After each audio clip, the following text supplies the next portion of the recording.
Hello, good evening, good day, everybody. Welcome back to the Ask Abhijit show after a brief hiatus of just a week.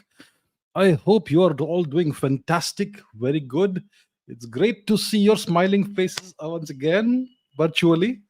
So let us see whose smiling faces are there with us today. Let me see all is there. I can see Satish, Parijat, Chetan, V1 VLH, Spatial Operator, Kiran Lovanshi, Kunal Nagarkoti, Aditya Mishra, Hyper NS, Pranam, Red, Anik, Xmas, Ymas, Zemus, Random Skull, hello, Dinesh Kumar Putra, Roshan Jha, Geopolitical Dubey, Shri Vatsam, Pranay Paul, Gogo, Harmeet Singh, Niharika Gupta, Viraj Deshmukh, Pawan Kumar Singh, Krish Saini, Red Ripper, Robinson Nadar, Sakanch Jadhav, Vivekananda Panda, Dr. Suryakant Dagar, Havit Chavda, Krishna Singh, Raghuveer Solanki, Geopolitical Dubai again, hello.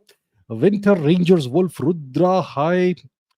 Uh, Bhaiya Ji, Abhishek, Arush, Somi Jain, Shashwat Mukherjee, Rishikesh Das Gupta, Sarthak, Saikat, Aditya, Somi, Mohammed Irfan Sheikh, Abhishek, Arush Mahajan, Arka Indra, Manoj Kakashi, Bharati Edits, Hakuna, Janvi, Y, Krish, and everybody else.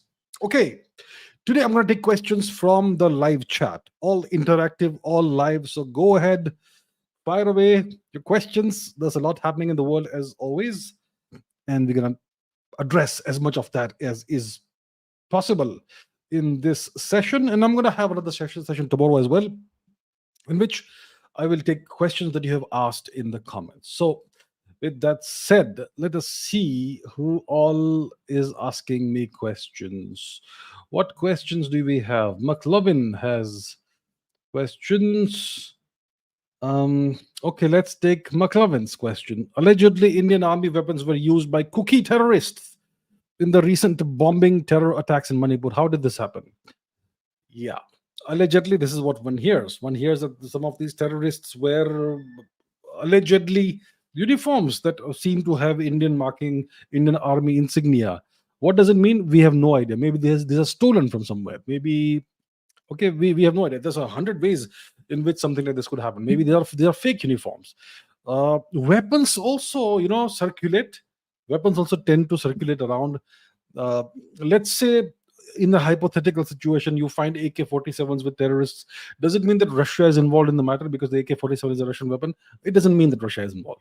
Similarly, if Indian army weapons are discovered in the hands of terrorists, it doesn't necessarily mean anything at all. It could mean 1,000 different things. So the point is that we don't know how, whether these allegations, first of all, are true or not. And secondly, if they are true, then how did this happen? There's 1,000 ways in which it could happen. So the best course of action right now is to not engage in speculations. Okay. We have our hands full when it comes to Manipur. It's a big problem, as we know.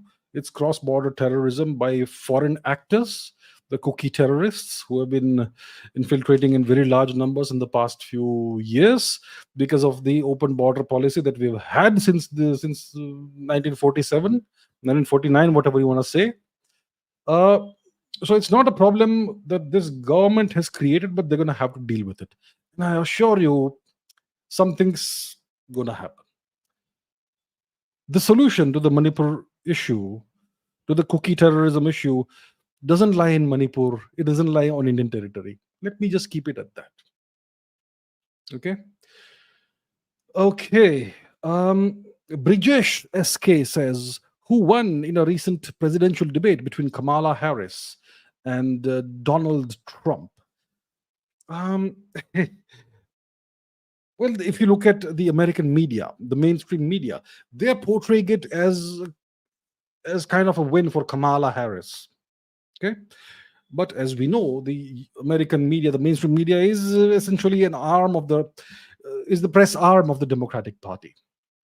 If you look at the clippings that are circulating on social media, you can see that Donald Trump has kind of hit hard at Kamala Harris. And Kamala Harris, essentially, she maintained a smug and superior expression all the time, haughty expression all the time. That doesn't mean she won the debate. And it's clear that she rehearsed a lot for the debate. Lots of 90-second interventions she had rehearsed over and over again. She was able to do that. So that doesn't necessarily mean that she won the debate. It looks like she has done better than what most people expected. No, I would say that it's more like a draw, and a Trump is gonna have to do better probably the next time around.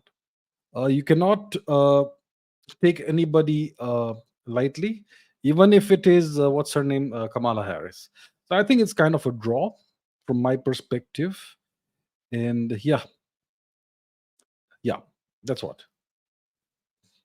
Shaswat Mukherjee asks: is Winston Churchill a hero? Was he a hero or a villain? There's a lot of introspection happening right now in the West when it comes to Winston Churchill. There's a lot of reevaluation of World War One, World War Two happening right now in the West, not just in India. We have been saying for a long time Churchill was a monster. He unleashed a genocide on the people of Eastern India, mainly Bengal, an artificially engineered famine, the last of the artificially engineered famines that the British unleashed upon India, the last of the famines. And Churchill oversaw the engineering and execution of that famine. Clearly a monster. He killed probably more people than Adolf Hitler did. Churchill, okay, in India. So we are very clear about this. We, as in you, we all. I mean, Shashwat Mukherjee, you are Bengali, aren't you? Are you not aware of what he did? Right where, I mean, in Bengal. I mean, how can you even ask the question? Obviously, he was a monster. He genocided at least, I mean, between 4 to 8 million of our people, right, in Eastern India, in Bengal. The Bengal genocide, the Bengal famine, they call it.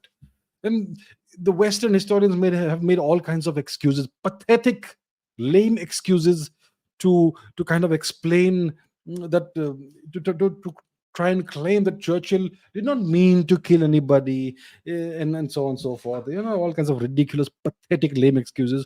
The fact is, it doesn't matter what he meant, what it didn't mean, what his intentions were. What the only thing that matters is what were the results of his actions. That's it. And that was genocide, artificially engineered famine. The food, grains, everything was there, and it was deliberately shipped off to Greece or wherever else. And the people of India were left to starve. The people of Bengal, absolute monster. And there's a whole lot more. What it did, I mean, he was not. I mean, even if you disregard this particular thing that he did, okay, his actions in Africa also are tantamount to massacre and genocide. Okay, in case you're not aware, you should read about his life's history, his career in Africa, Southern Africa to be more specific. Then his actions during World War One. He was the architect of the Gallipoli disaster. The Gallipoli disaster. That it was against Turkey, right? The agency, they wanted to take Constantinople by sending a large naval force there, and they were taken out by one guy, Mustafa Kemal Ataturk, the guy who turned the tide. Churchill was made to look like a fool, and unfortunately, lots of Indian soldiers died in that campaign, fighting on behalf of the British. Churchill was not just a monster and a villain; he was kind of a loser as well. Okay, so yeah, there we have it.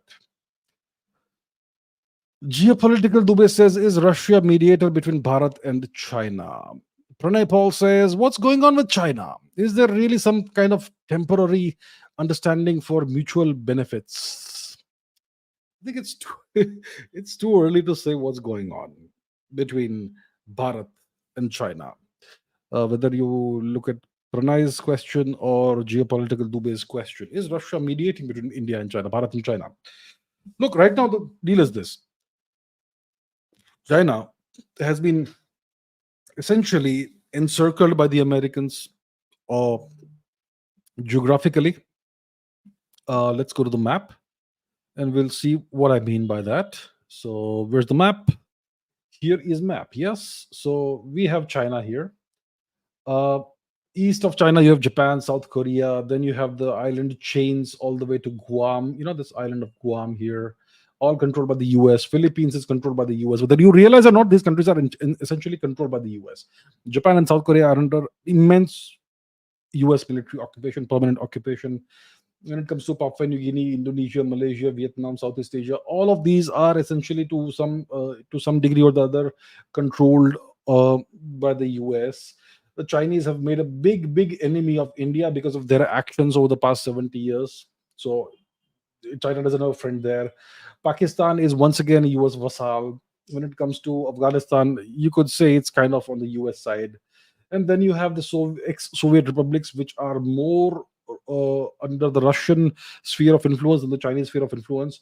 And then you have Mongolia, which is a buffer state between Russia and China, and that's what you have. So China is to a large extent encircled. There's a trade war going on between the US and China, and the Americans can deal with China and deal with the Chinese economically as well. And militarily, China is no match for the US. Okay, whether you realize it or not. So China is under strife. Bangladesh, they were trying to woo Bangladesh. Bangladesh is gone. It's now a newly minted US vassal state. And then you have Burma, which is torn in a tremendous civil war right now, which is kind of a proxy war between the United States and its puppet forces and the various other factions, which essentially are the erstwhile or whatever exists or remains of the Burmese government, which historically has been pro-China. So that's the deal. So China cannot, and China is really feeling the heat right now, and so is India. So is India. We have two newly minted vassal states on both sides, on East and West, Pakistan and East Pakistan. Okay, both are vassal states of the US. The Americans are trying to carve out an independent, artificial Christian nation from the far east of India and parts of Burma, which is Kuki land. And they have unleashed proxy terrorism in Manipur, in the northeast, the far east of India. So India is facing a tremendous amount of heat from the Americans. China is facing a tremendous amount of heat from the Americans. The Americans are engaging in subnational diplomacy to destabilize India and so much more. Industrial scale Christian conversions in various parts of India, all kinds of destabilizing activities. The Americans are making it very clear to India that we are not your friends. They're making it very clear to India. The Chinese have known this for a very long time. The Russians are essentially engaged in a proxy war against NATO, which they had no choice but to start. So India, Russia, China are on the receiving end of the US empire's actions. So does it make sense for India and China to come together? I mean, if India and China have to come together, the onus is on China to prove that they are trustworthy. Because all the bad blood that exists between India and China is entirely because of China. India has not been the aggressor or the provocator in any of these cases. China claims Indian territory. India doesn't claim Chinese territory. China in the 20th century used to support anti-India insurgents and separatists in various parts of India, and so much more. There's a whole lot of actions the Chinese have done. So if things are to be normalized, the onus is on China. Let me repeat this. If the Chinese want things to get better between India and China, because it makes sense, then the onus is on you, my friends. You've got to prove to India that you can be trusted. And we're going to take it one small step at a time. And let's see. Maybe we can do a pilot project somewhere in the neighborhood. Yes, our Chinese friends. Maybe we can do a pilot project somewhere in our mutual neighborhood and see if we can work together to a certain extent, and to see whether we are reliable partners in a small project. Not a very small project, but not a very large project either. Somewhere in our mutual neighborhood. That's what Bharat and China should do. Is Russia mediating? We don't know. I mean, if they are mediating, they will. It's not going to be publicized. Whatever real diplomacy happens, always happens behind closed doors. But let me tell you this: it makes eminent sense for RIC to happen. Russia, India, China, and the only obstacle when it comes to RIC is China's behavior. So the onus is on China. But it makes sense for the three nations to kind of come together. China shouldn't feel threatened by India. India has never been a threat to China. China has been a threat to all its neighbors. China needs to mend its ways. China needs to take several steps, many extra miles, walk many extra miles to demonstrate to nations like India that we can take it seriously and kind of trust it. Because in the past, they have been tremendously duplicitous. Right. Krish Saini says, is intergalactic travel possible? intergalactic travel possible hai kya? Is it possible? Well, I think we should learn to walk before we learn to jog, and we should learn to jog before we learn to sprint. And we should learn to sprint before we learn to fly, or whatever. So, uh, from our perspective, we currently have the technology to send spacecraft uh, to various parts of the solar system. When it comes to the Americans, they have sent spacecraft to various parts of the solar system, including the furthermost minor planet, Pluto. And two of the probes, the Voyager probes, are currently on the outskirts of the solar system. You could say that they are kind of outside the solar system, at least one of those. The Pioneer probes also are quite far, and various US spacecraft have visited various planets of the solar system. The Americans have landed humans on the moon. We currently have the International Space Station, which is mainly an American thing, where you have a couple of astronauts who are stuck there, which is rather unfortunate and silly, but okay, that's where we are.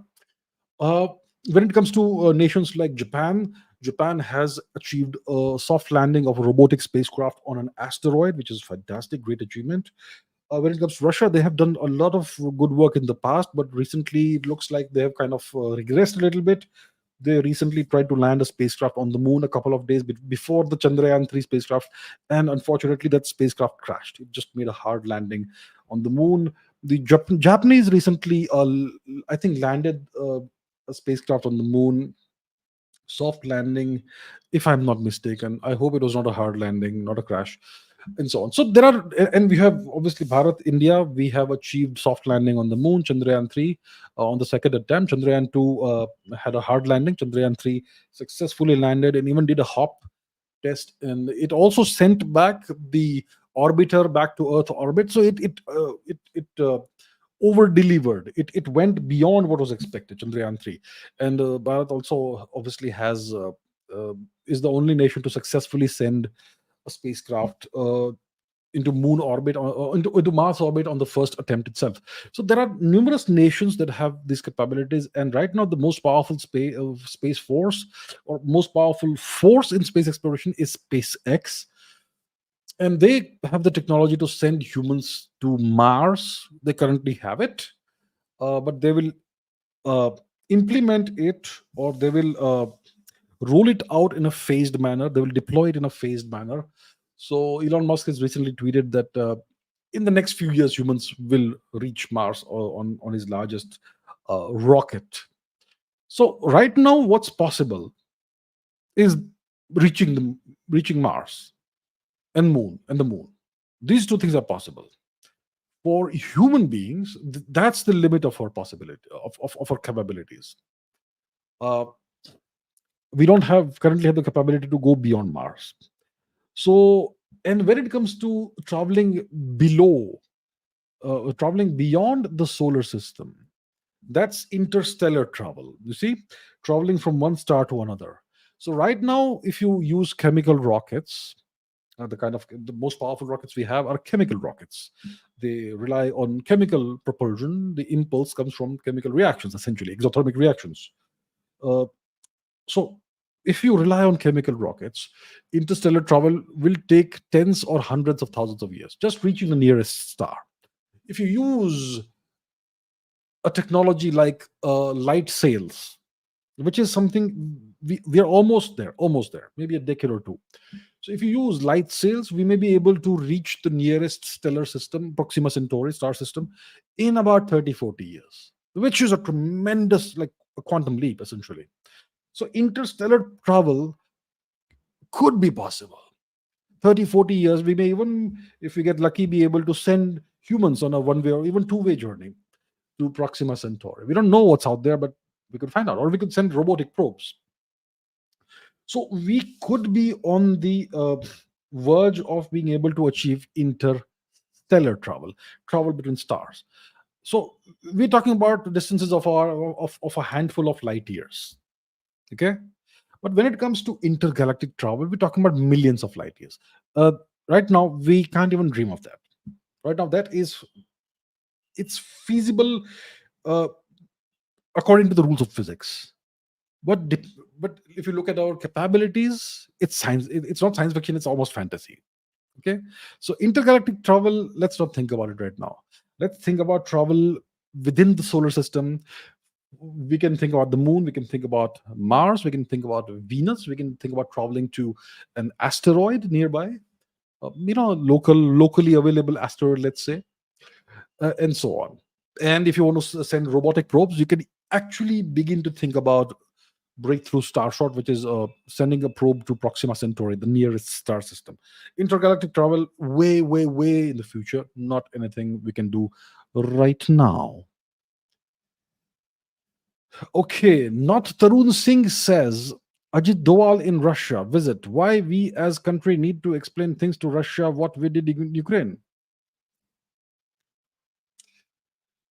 Do you think the purpose of Mr. Ajit Doval's visit was to go and explain to President Putin why Mr. Modi visited Ukraine and what we were doing in Ukraine?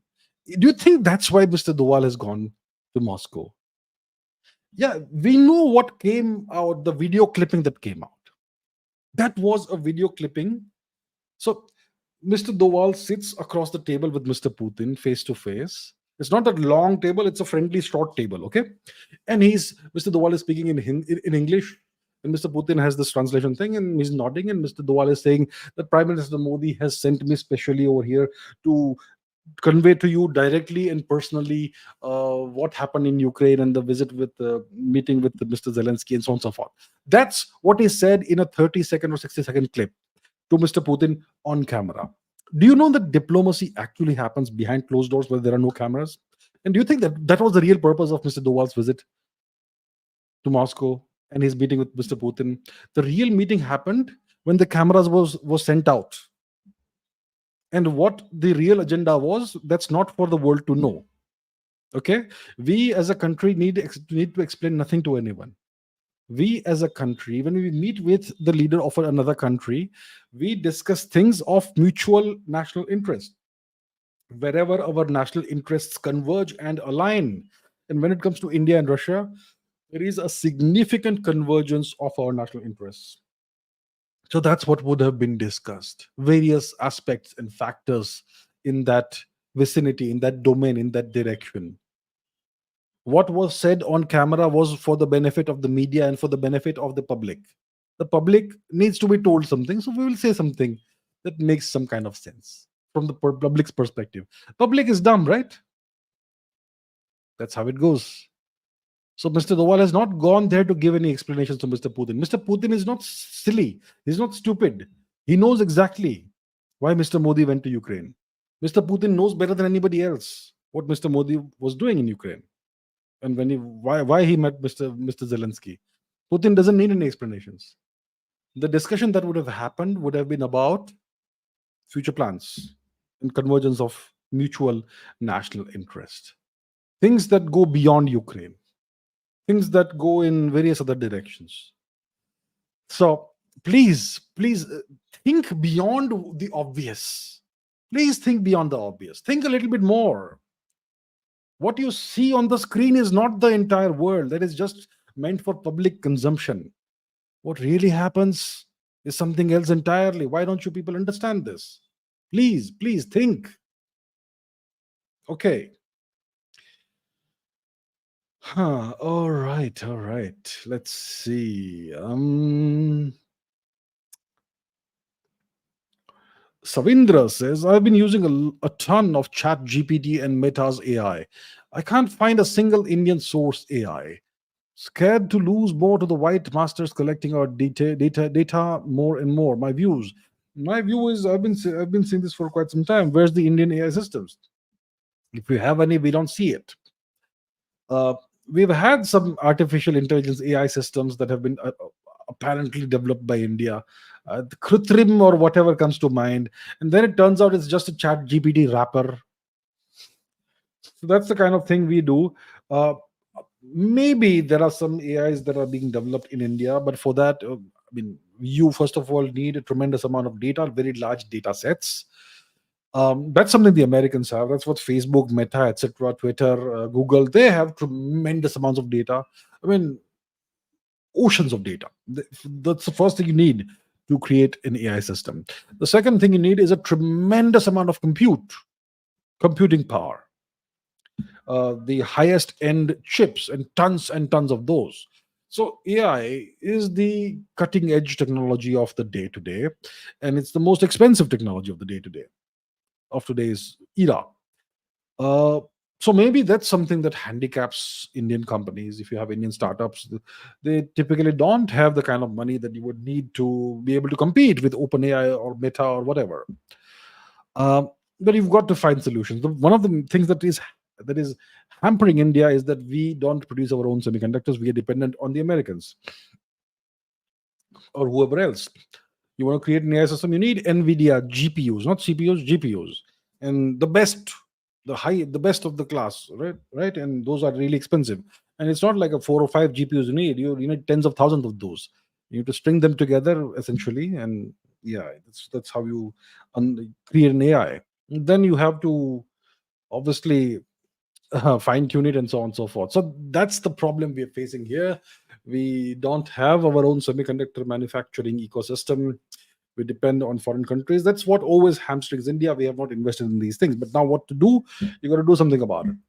The government, see, the Indian government has access to a tremendous amount of data, all the data that you can imagine for 1.4 billion people. So it has an ocean of data, the government of India.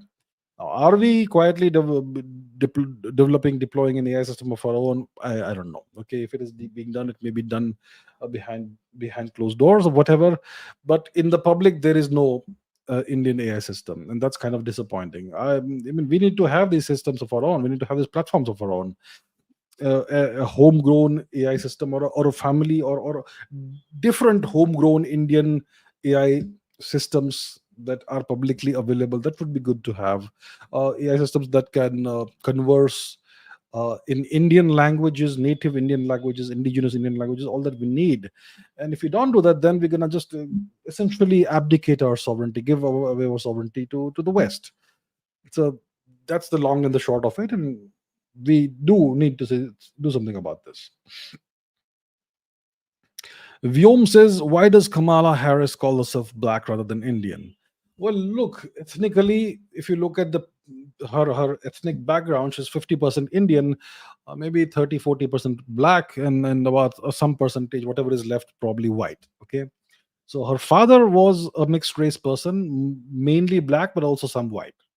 And her mom was Indian, or is Indian. I'm not sure if her mom is alive or not.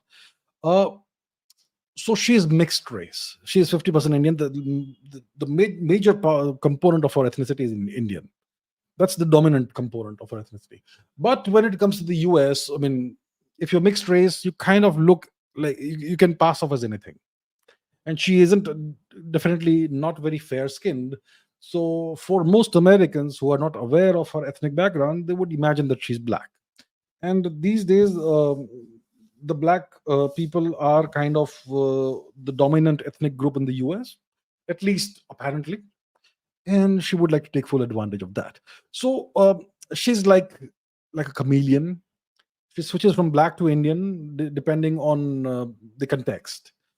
So recently she tweeted about something about her grandmother being something or the other. Okay, and her grandfather being some freedom fighter, which he was not. He was actually working for the British. So her Indian grandfather and grandmother, she tweeted something about them, and she said that her grandfather was a freedom fighter when he actually was a British civil servant or something, collaborator essentially. So when it suits her, she will say that she's Indian. But on every other occasion, especially when there's no election anywhere in the distance, she she downplays her Indian ancestry and plays up her black ancestry. Well, it's all about convenience. That's what politics is all about. Okay. McLevin says, so we are importing corn now for ethanol blending in petrol. Also, the government is forcing 20% blending by next year, which will cause rust in engines. This is going to end with a complete disaster. I'm hearing stories about this. I'm not aware of what's really happening. Um, Ethanol blending. I think 10% is something that we have been doing until now. Not sure if 20% is advisable, but I don't have sufficient clarity about this because I've not read this up. Oh, whether the technology exists to be able to accommodate 20% ethanol. Ethanol is essentially ethyl alcohol, right? Methane, ethane, propane, butane, and pentane, hexane. That's the alkane chain. Um, so ethyl alcohol, ethanol is just that alcohol that comes from fermentation of organic product, organic materials, sugar canes, etc., corn, whatever. You can just ferment that and produce your industrial grade alcohol, ethanol. Now, 20%, not sure if it's the right thing to do. I hear a lot of chatter about this, but I haven't really read up on this. Whether 20% is good or whether it's gonna create problems in engines. It will it create rust? What happens when you combust alcohol? Does it give off H2O? Probably H2O may be one of the byproducts of the combustion. C C2H4 something, and okay, I don't remember right now the chemistry, but yeah. So I hope the government is doing the right thing. Just because you like a certain technology doesn't mean you need to foist it on the nation. Hopefully, everything has been studied properly, and everything is whatever is being implemented the right way. And if it is not, then I hope there is course correction. But I don't have the answers right now because I've not read up on this.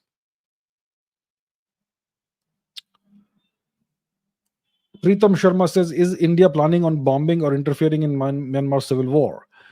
Well, I am not part of the Indian government, so I'm not privy to what the plans are.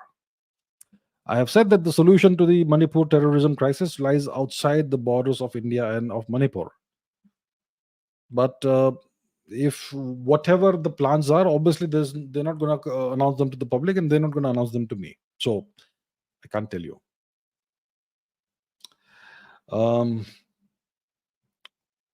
Pradyumna Amalesh says, why do Pakistani people claim to have won the wars of 65, 71, etc.?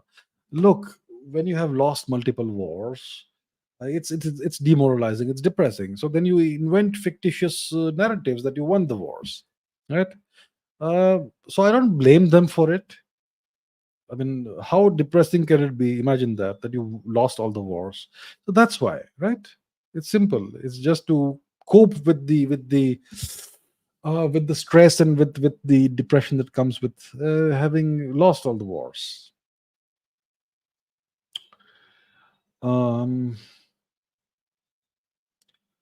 Okay. Let's see what are the questions we have.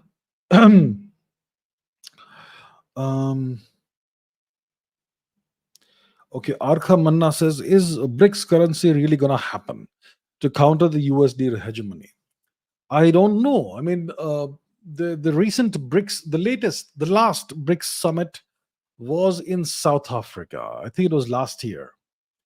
About roughly a year, 12 or 13 months before today, roughly 12, 13, 14 months before today.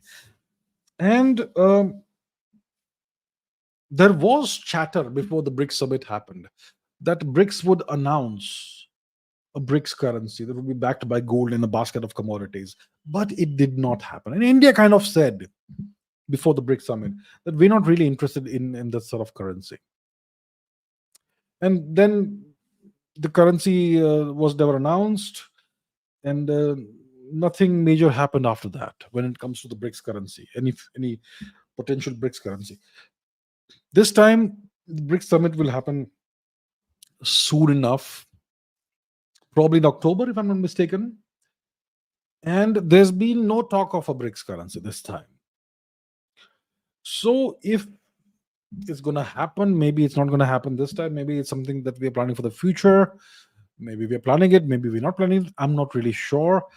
The point is, if you want to counter the hegemony of the US dollar, you have to do it slowly, gradually, in a way that is non-provocative, because the Americans, if you come up with a currency that's a direct competitors to theirs, it's going to provoke them, and they may take certain very harsh steps.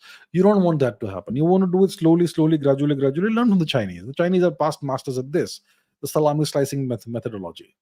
So So I don't think a BRICS currency may happen anytime soon. But who knows? Maybe I'm wrong and they'll announce it next month.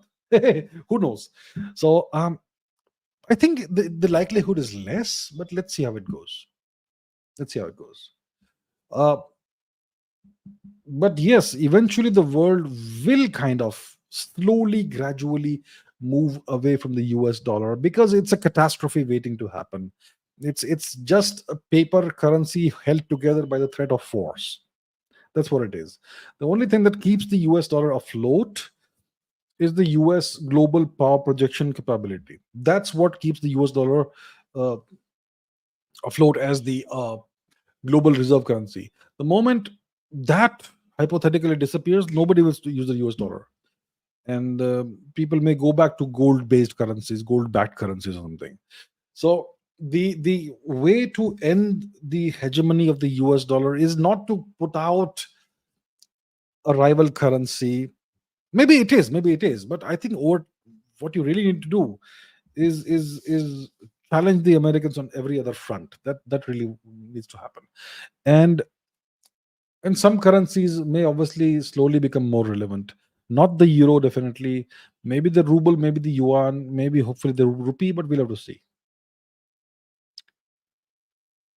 Um, Class says, why can't an elder woman and younger man marry each other? Well, there is nothing in the law that says that the elder woman and a younger man can't marry each other. There's nothing in the law in India that says you can't do that. There's nothing in the laws of the US, Europe, etc., or even Russia or whatever, China, I guess. There's nothing that says that a woman, elder woman or younger man can't marry each other. So if you want to, please, please go ahead and do that. There's nothing like that. Obviously, in society, you look historically what's been the purpose of marriage as a social and cultural institution. The purpose of marriage has been to promote and protect monogamy so that there is no strife in society. That's number one. And secondly, to have stable families with multiple offspring so that society continues to flourish. That's historically, for the longest ever time, essentially forever, that's been the context and the reason why marriage exists as a social institution. And for that to happen, it makes sense for both the partners, the husband and the wife, the spouses, to be of similar ages. So that's why you typically expect both partners to be of roughly similar age. But there is nothing that says that you can't have a 60-year-old woman and a 20-year-old guy as husband and wife. I mean, it's weird, but it's not illegal. So if you want to do that, go ahead and do it. Okay. Um. Okay. What else do we have? Mm. Bharati Edit says, did Bhagat Singh meet Savarkar? I'm not aware. I'm not aware. I have not studied Bhagat Singh. I have not studied Savarkar. There are many historical figures that I have not had the time to study or not have had the inclination thus far to study because you can't study everything. So I haven't read up on Bhagat Singh's life history, on Savarkar's life history, on various other figures. Probably did not interest me that much. I'm sure they're all colossal figures in their own right, but I haven't come around to reading about them. So I don't know. I don't know if Bhagat Singh met Savarkar. In the larger context of the Indian freedom struggle from British occupation, we've had millions of Indians who gave up their lives, who were killed brutally by the British. But for some reason, we only remember a handful of them. Savarkar was not somebody who was killed by the British. He was actually a freedom fighter who sought to fight the British occupation in a way that was very different from that of Mr. Gandhi. And that is why Mr. Savarkar is kind of vilified today. Of course, also because he was a strong proponent of Hinduism, Hindutva, whatever you want to call it. So that's why he's vilified today. But I think he is a very relevant and very important freedom fighter, and we have to look at his perspective as well, very, very seriously. That's about Savarkar.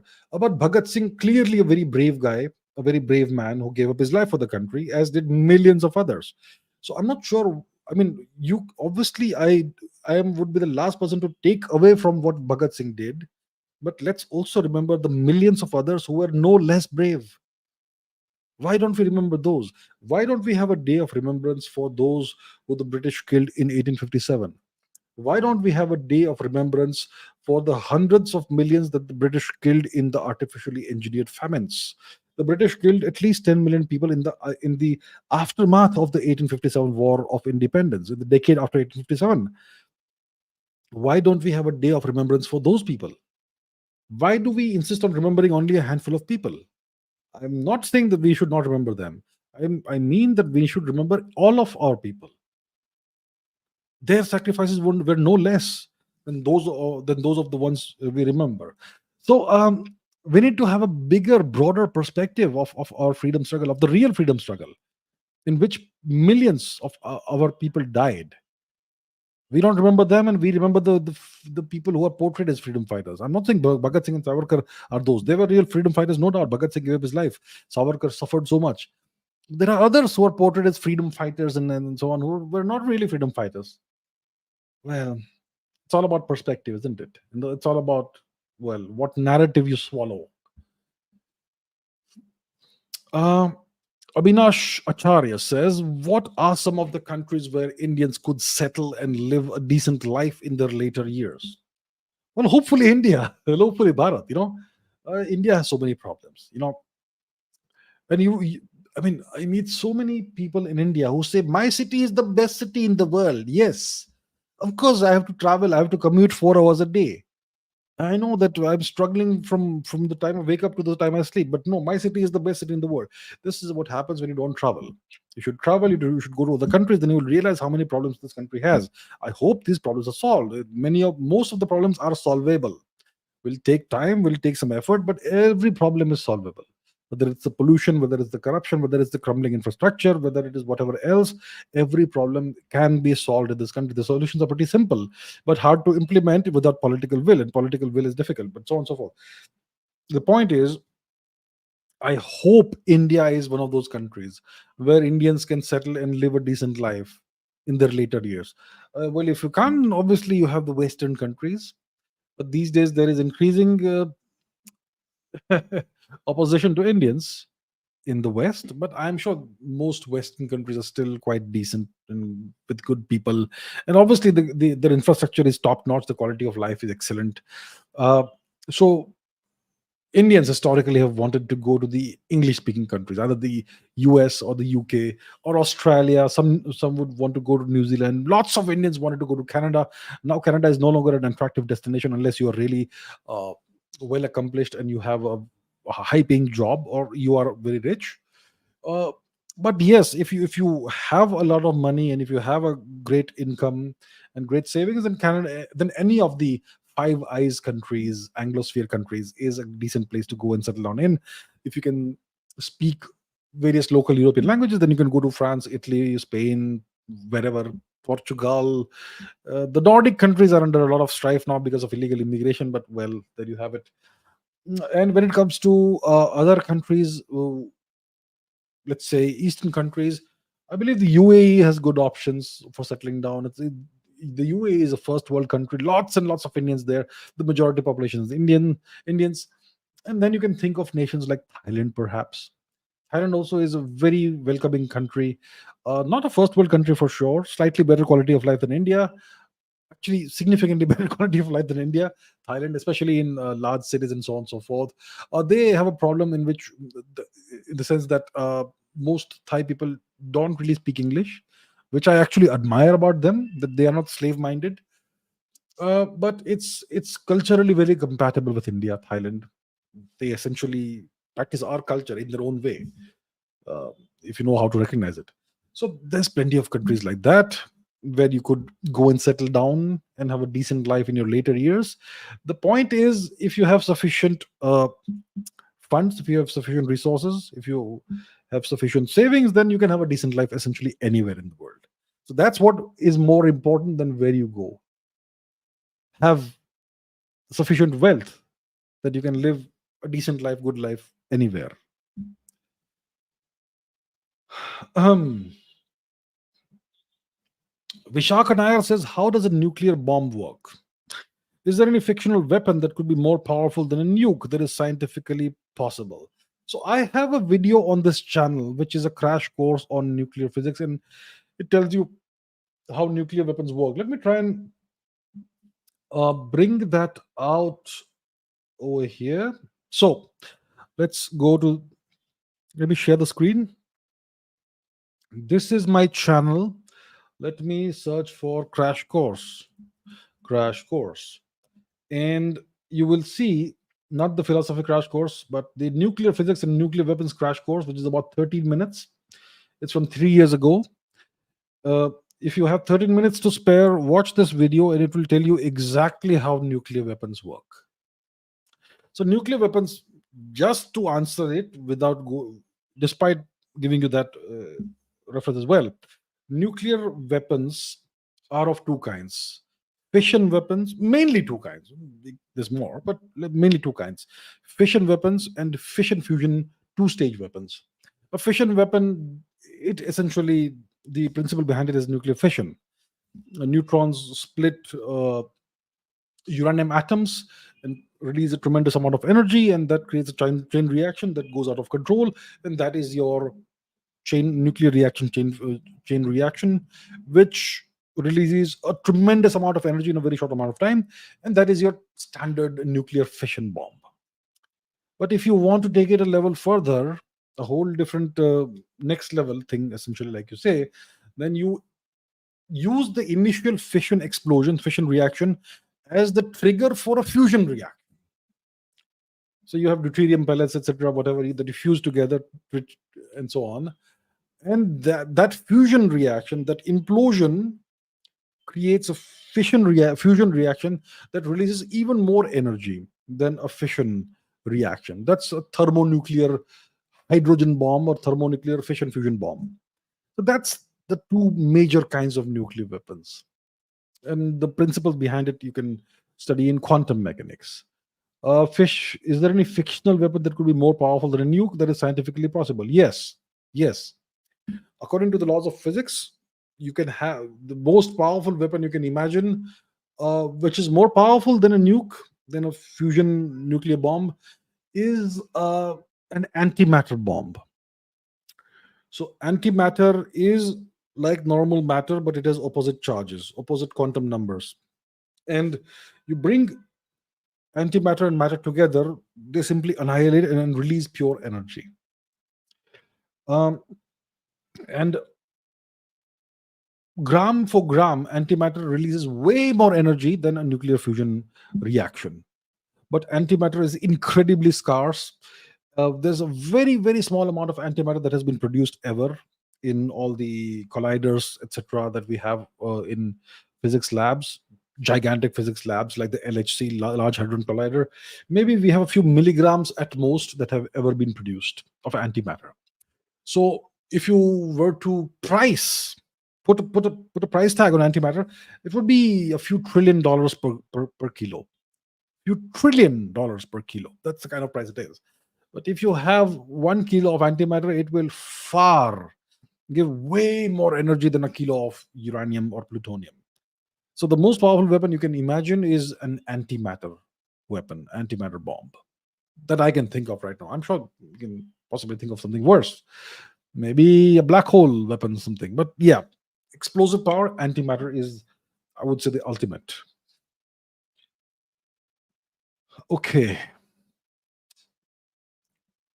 Geopolitical Dubey says, does time prevail everywhere in the universe? Look, as far as we know, time exists everywhere in the universe. But yeah, the time here is not the same as the time in a different place. There's relativity of simultaneity and the special relativity, the laws of relativity that apply everywhere. So two events that appear to be simultaneous to one observer may not be simultaneous for a different observer in a different frame of reference and all that. I'll not go into the details of relativity, but yes, time does exist as far as we know everywhere in the universe. We don't know what is the origin of time. We don't know what time is. We treat it as one of the dimensions in the four-dimensional fabric of space-time. So, from the perspective of general relativity, time is one of the four dimensions: length, breadth, height, and time. That's the four dimensional fabric of space time. That's the general relativity perspective. Time is a dimension. And the other most successful theory is quantum mechanics, quantum field theory. And in quantum mechanics, time is an external classical parameter. It's not something that emerges from quantum mechanics. We don't know. The quantum mechanics can't answer what time is. And from general relativity's perspective, we also don't know what's the origin of time or whatever. It's treated as one of the four dimensions very successfully. But yes, general relativity is one of the two most successful theories that we have. It describes the universe at the largest scales, and it does so very successfully. And from that, it appears it's pretty clear that time seems to exist everywhere, prevail everywhere in the universe. Right. Okay. Kushal Kelkar says, why would the US threaten Russia with direct strikes from NATO when Russia has the largest stockpile of nukes? Why are they taking risks that could lead to the Third World War?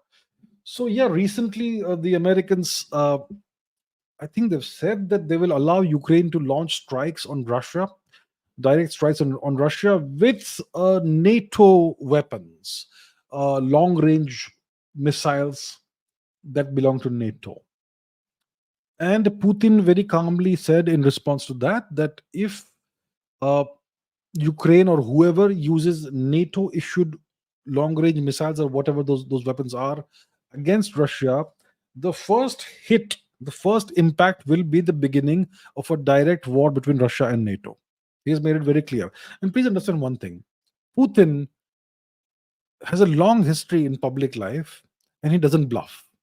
From the time when he was the manager or director of a city, from that level, from the level of a city level boss all the way to president of Russia, he has never bluffed. When he says something, there is weight to his words. Weight. His words have meaning. Okay, his words aren't empty words like Kamala Harris or whoever. Most politicians say a million things and they don't mean 80 or 90% of what they mean. Putin, when he says something, you got to take it very seriously. He doesn't bluff. I think he likes to remind people very often that I do not bluff. If I say something, I mean it and I do it. So I think the West needs to be really, really careful. If they have Ukraine launch NATO weapons on Russia, that's going to be the start of a direct conflict between Russia and NATO. And what could Russia do in that case? Obviously, it won't start with a nuclear exchange. It won't start like that. But Russia will retaliate against NATO, not against Ukraine. How could they retaliate against NATO? For one easy target is they could take out one or two. The British, the UK, they have a couple of aircraft carriers, right? Those aircraft carriers don't have defenses against hypersonic weapons, like the Kinjal. Oh no, sorry, not the Kinjal. The Zircon missile. The Zircon missile is a hypersonic cruise missile, the fastest missile in the world, and the British aircraft carriers have no defenses against that. Maybe just to make a point, the Russians could take out one of the British aircraft carriers, maybe one, maybe both, just to drive home a point. Look, we're serious here. So I think the West needs to be really, really careful. If they allow, if via Ukraine as a proxy, they launch NATO weapon strikes on Russia, that could lead to a very rapid and very significant escalation of the conflict, which bypasses Ukraine now. It's straight between NATO and Russia, which is extraordinarily concerning. That is like scary as hell. So I think the onus is on the Americans not to play around with this sort of nonsense. Take a step back. You can't play with the future of the world, because if it devolves into a nuclear exchange, it's the end of the world in minutes. Believe me. Oh, okay. Maipala Panindra says, is the UK becoming again a low economic country? Look, the right way to look at the UK is like this: the UK is a poor nation attached to London, which is the one of the major money laundering hubs of the West. That's how you actually should see the UK. So the UK is already a reasonably poor country. It produces next to nothing. It doesn't have any relevance in geopolitics, international relations. It's a third rate world power. And the only thing that's going for the UK is the city of London, which is a major money laundering and financial hub. That's the only thing that's going for the UK. So if London did not exist, the UK would nobody would care about the UK essentially. It wouldn't be relevant in any way whatsoever without London. So that's the UK for you. Harshit Jain says, who will lead the EU into the next decade, France or Germany? Neither. Germany is being dismantled as we speak. The economy is being trashed, the German economy. Volkswagen is on the verge of bankruptcy. Can you believe it? Volkswagen, the iconic car manufacturer, one of the greatest car manufacturers. They are, whoever is behind this, obviously the US is behind this. They are step by step dismantling the German economy. They started this by cutting off Germany's access to cheap Russian energy, cheap Russian gas. Without copious amounts of cheap energy, no economy can work. So Germany doesn't stand a chance. They've even shut down the nuclear reactors. They're going back to coal, or I don't know what they're going to. Renewables and green energy, please. That's not how it works. So Germany seems to be doomed now. Germany is not going to lead anybody anywhere, and their demographics are being trashed right now. And when it comes to France, even the French demographics are under tremendous amount of stress because of what's been going on. And France would like to have kind of an independent foreign policy. I've spoken about this multiple times. But can France lead Europe into the next decade? I don't see France having the leadership for that. I don't see Monsieur Macron, Emmanuel Macron, as being a great leader. Does he really represent the French people? I mean, his actions in the past few days of obstructing democracy don't do him any credit. So he's not really a leader that seems to have French interests close to his heart. I don't know who he really works for, the World Economic Forum or whatever. So even France, I would love France to do really well. In India and France have a good relationship, and I would like to see that go further, of course. But I don't see even France being allowed to, even if they want to lead Europe into the next decade. I think Europe is being slowly deindustrialized and reduced to irrelevance by the Americans. So I don't see anybody actually leading the EU in the next decade. Maybe Poland. Is Poland a member of the EU? Let's Google it very quickly. Is Poland EU member? Let's see. Probably it is. Is Poland a EU country? It is, right? Yes, since 1st May 2004. So maybe Poland may be allowed to lead the EU in the next decade. Let's see. I'm not sure. Let's see.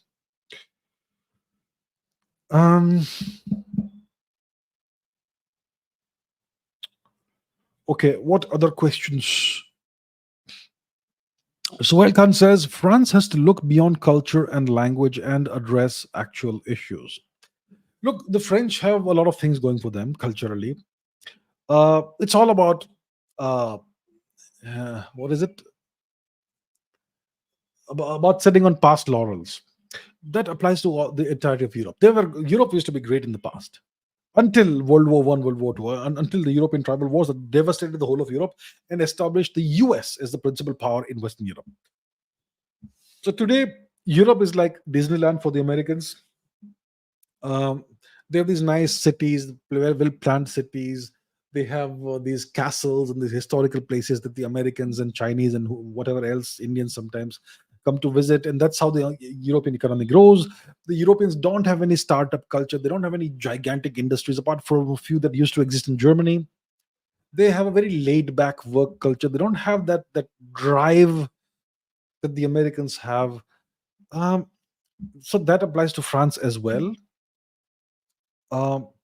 So what historically has drawn people to France is language and culture, la langue française, the culture, French cinema, cinema vérité, whatever else. The city of Paris, beautiful city, the most romantic city in the world. It used to be until now. I don't see people thinking that way too much. And the architecture, the history, all that. But the actual issues that plague, let's say, France, first of all, it's immigration. The demographics are well, there's a demographic disaster happening there. They have allowed in so much of immigration in a certain direction that they are facing a lot of strife. A lot of the immigrants who've come in from North Africa are disaffected, maybe with good reason. They feel like they are marginalized. They feel like the French don't see them as French. They feel like the French see them as outsiders. But when you talk about the North Africans, you talk about Muslim people, okay? And they are at least 10-15% of French society now. They're going nowhere. So how does France integrate them? Can France even integrate them at all? They have the immigrants, the Algerian and North African immigrants, they have this big chip on their shoulder. The French devastated their homelands and they treat them as outsiders and all that. So there is that. That's one of the actual issues. The economy isn't doing great. The French have good industries. They have the defense industry. They have Airbus. They have Rafale. They have Safran, which is the jet engine manufacturing thing. They have automobile industry as well. So they have good industries, but they don't have the drive that the Americans have. And the actual issues are these. So industrially and economically, the French aren't doing great. They're doing okay, not great. They have these extremely dangerous demographic issues. Um, and of course, they are a member state of the EU as well as NATO, which means they have suboptimal sovereignty. So these are some of the issues the French face. I'm not sure if they're in a position to extricate themselves from this mess. And yeah, that's the deal. Arav Kaushik says, have you read the autobiography of a yogi? Do you recommend it to a 14-year-old? I read it, yes. I have read it. I read it more than 20 years ago. I have the book somewhere with me, not here, not there either, but I have it somewhere. The autobiography of a yogi. I read it once in my life. And yeah, do I recommend it to a 14-year-old? Yeah, certainly. The language is pretty simple. It's not like difficult language.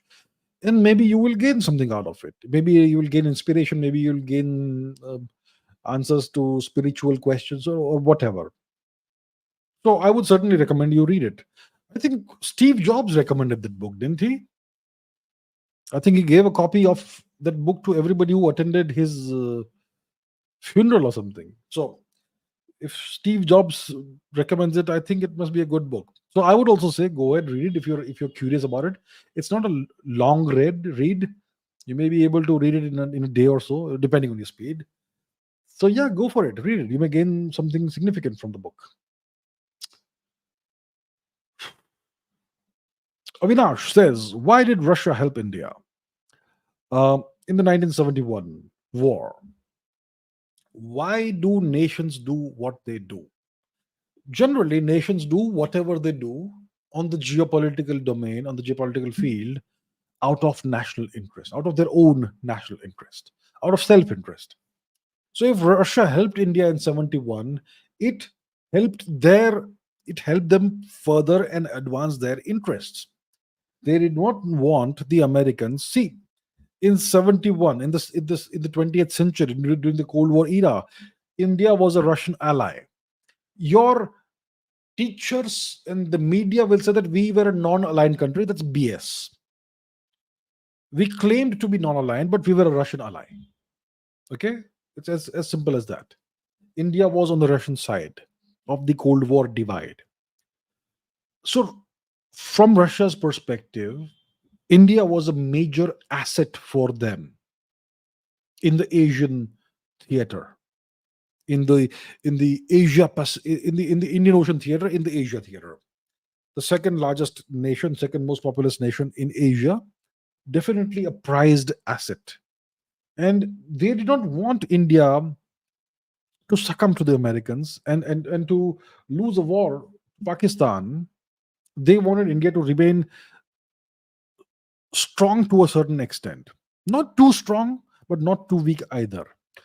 So, to maintain that balance of geopolitical power in the subcontinental region, in the Asia region, they helped India in the 71 war.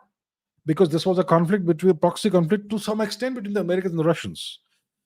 The East Pakistanis were obviously a US vassal, and India, you could say, was a Russian ally. And they wanted to give the Americans a setback. So that's why they helped India in the 71 war out of self interest. Everything that happens in geopolitics happens out of self interest. If two nations are friends, it's because, friends from your perspective, it's because it makes sense for them to be allies because it helps each other in a mutually beneficial way. That's why you become friends. There's always self interest in friendship, in geopolitics at least. Hopefully, not so much in life, but probably in life as well. Okay. Okay. McLovin has a great idea.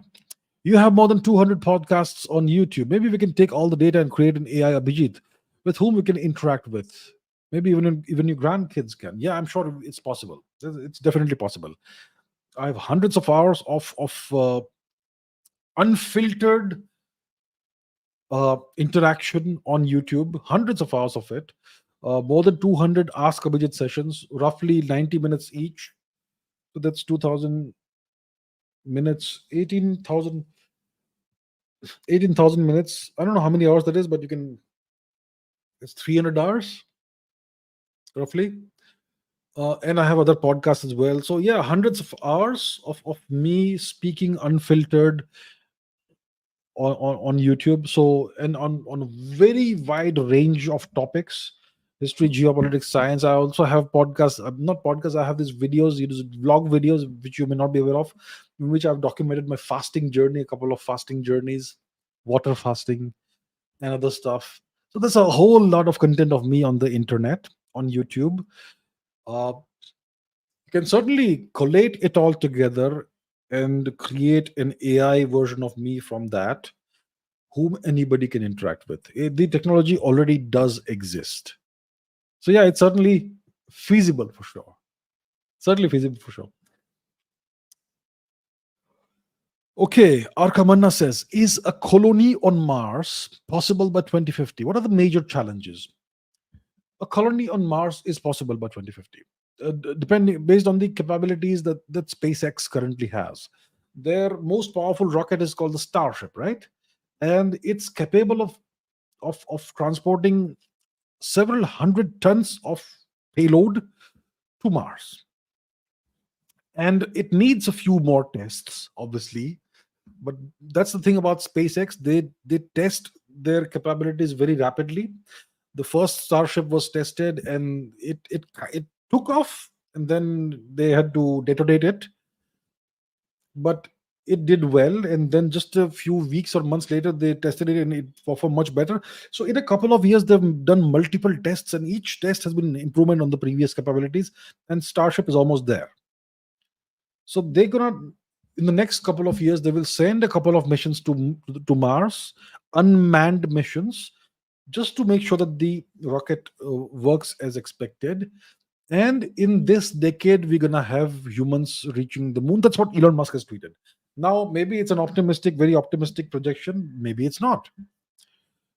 And if he does send a rocket to Mars in this decade, maybe 27, 28, 29, around that time, that rocket could have maybe 100, 200, 300 passengers with enough material and payload to establish a small settlement on Mars.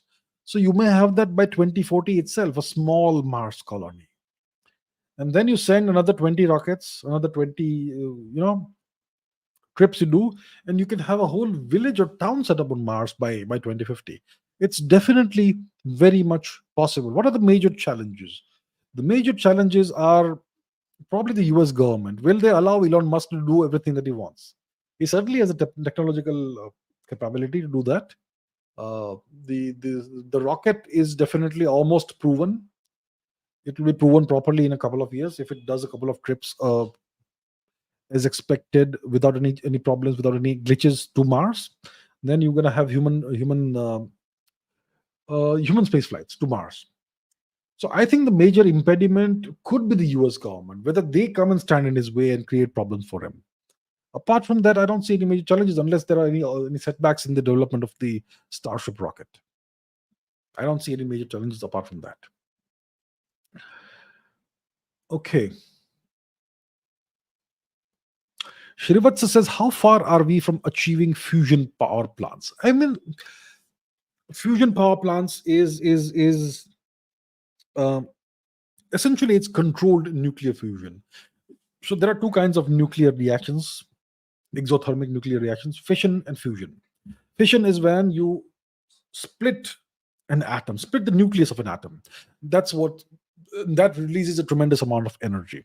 That's nuclear fission. And you can have a chain reaction of nuclear fission, which gives off, which is essentially, if it's not controlled, it's a nuclear bomb. If you control it using deuterium rods and whatever else, then it's a nuclear reactor, nuclear power plant, a fission power plant. So most nuclear reactors use the fission reaction, whether it's uranium or plutonium. Some you have breeder reactors which produce more fuel than they consume, and so on and so forth. That's fission. Fusion is when you fuse two atoms. You fuse, let's say, two atoms of hydrogen together, which gives you a helium atom, a helium nucleus.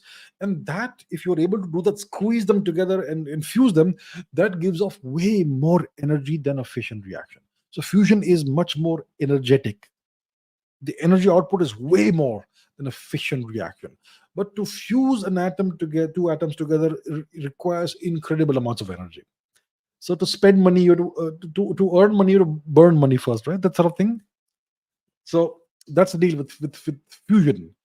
And we certainly can achieve fusion on this planet. Thermonuclear weapons are that, uncontrolled fusion. If you want to see what a fusion reaction looks like, look in the direction of our parent star, the sun. Don't look at it directly, it'll burn your retinas. But the sun is an example of a fusion reaction that's happening in real time. I mean, you're seeing it 8 minutes something delayed, but there you have it.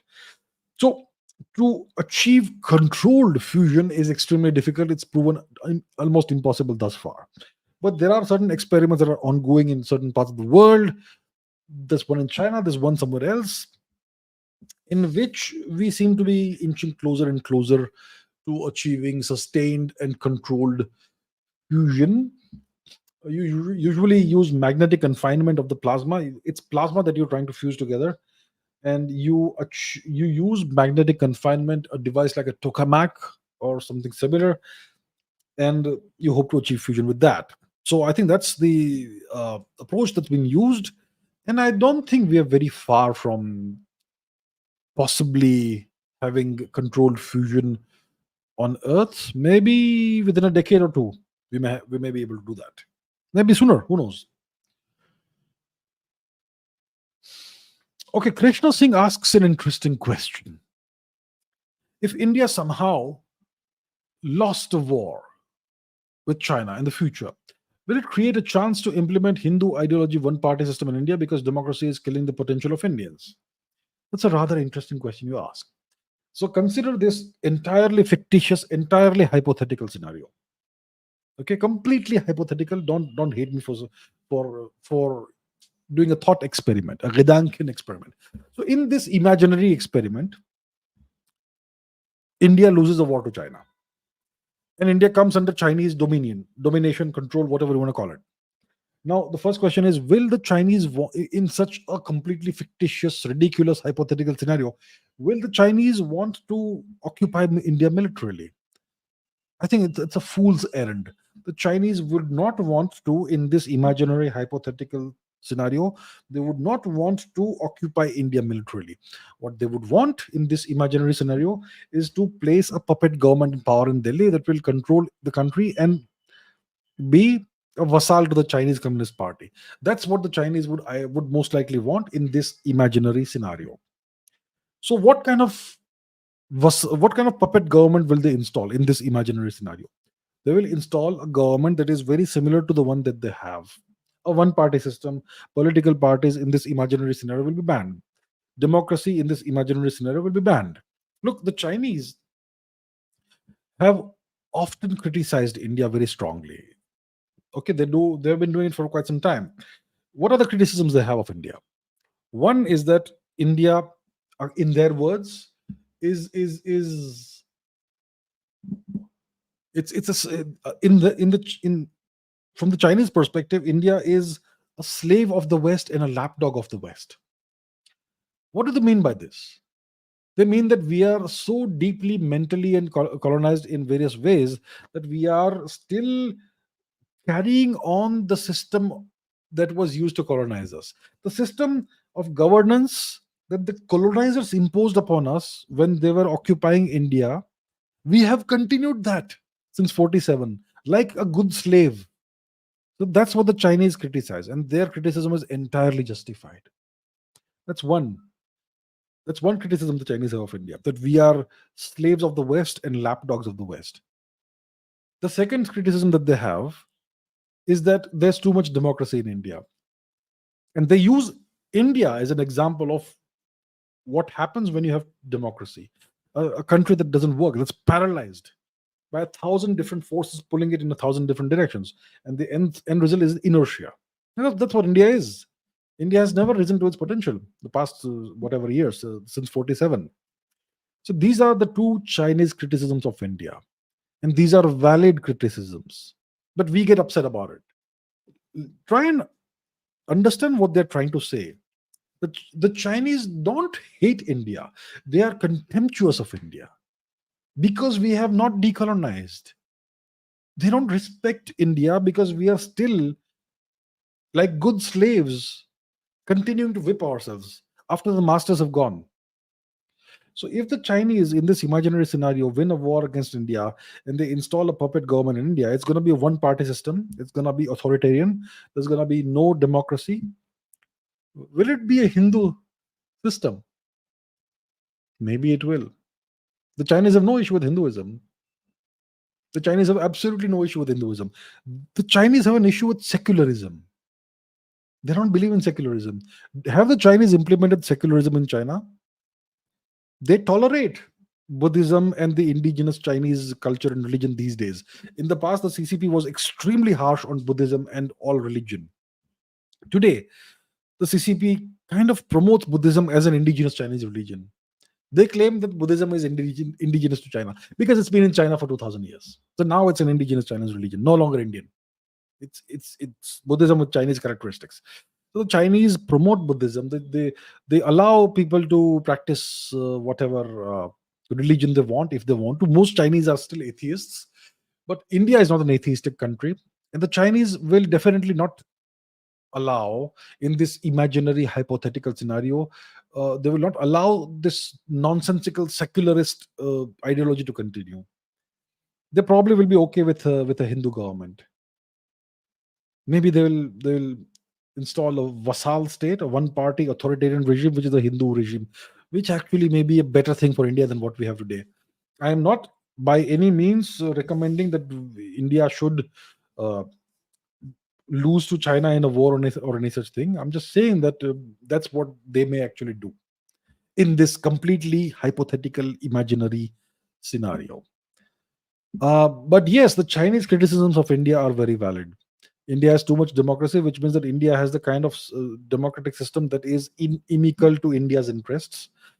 And secondly, India is, in their words, a slave of the West and a lapdog of the West, which means that we have never decolonized. And that's something they find contemptible. Okay. Tejas asks, what would it take for the US dollar to collapse? For the US dollar to collapse, the US power projection ability in the world should collapse. Only then will the US dollar collapse. What is the thing that underpins the US dollar and ensures that the US dollar remains the global reserve currency? It is the threat of US military intervention that ensures that every country accepts the US dollar as the international reserve currency. Whenever there's been an attempt to float an alternative currency to the US dollar, it's been met with a disaster.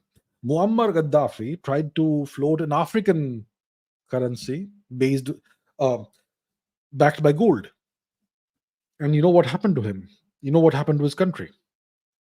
Saddam Hussein tried to do something similar, not exactly a separate currency, but he had a lot of gold, and he's to tried to stand up to the US. He was wiped out. We know what happened to him. So whenever there's been a challenge to the US dollar, it's been met with extreme brutal force.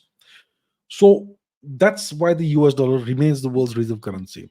It's because of the US ability to intervene militarily anywhere on the surface of the planet at 60 minutes notice. They can do that.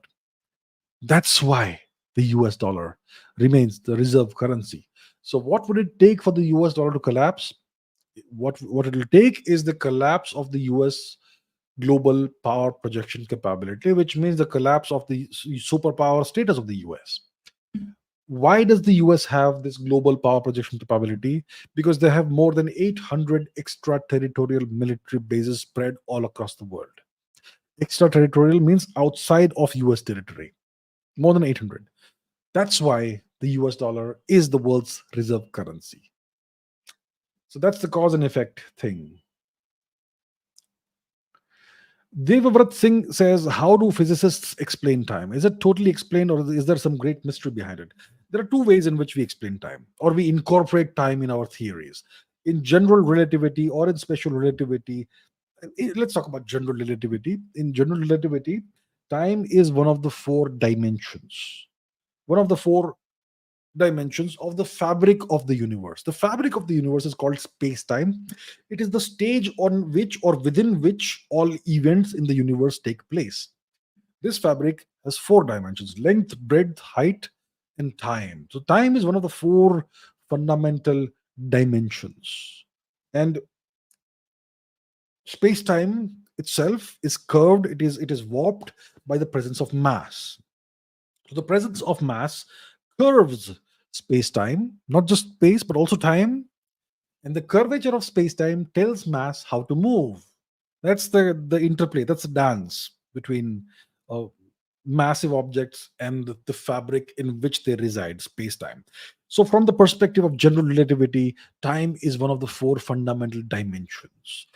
In quantum mechanics, which is the other major theory, time is an external classical parameter which does not emerge from the theory. It's external to the theory. So quantum mechanics doesn't quite explain what time is. It just treats it as an external parameter, a non-quantum, non-quantized parameter, a classical parameter. Uh, so that's how you see time from these two big perspectives. The two most successful theories in physics are quantum mechanics or quantum field theory and general relativity. And they have these two different uh, ways of treating time. But do we have a theory which explains what time actually is, where it emerges from? Is time an emergent property of the universe, or is time something that's embedded in the fabric of the universe, like general relativity says?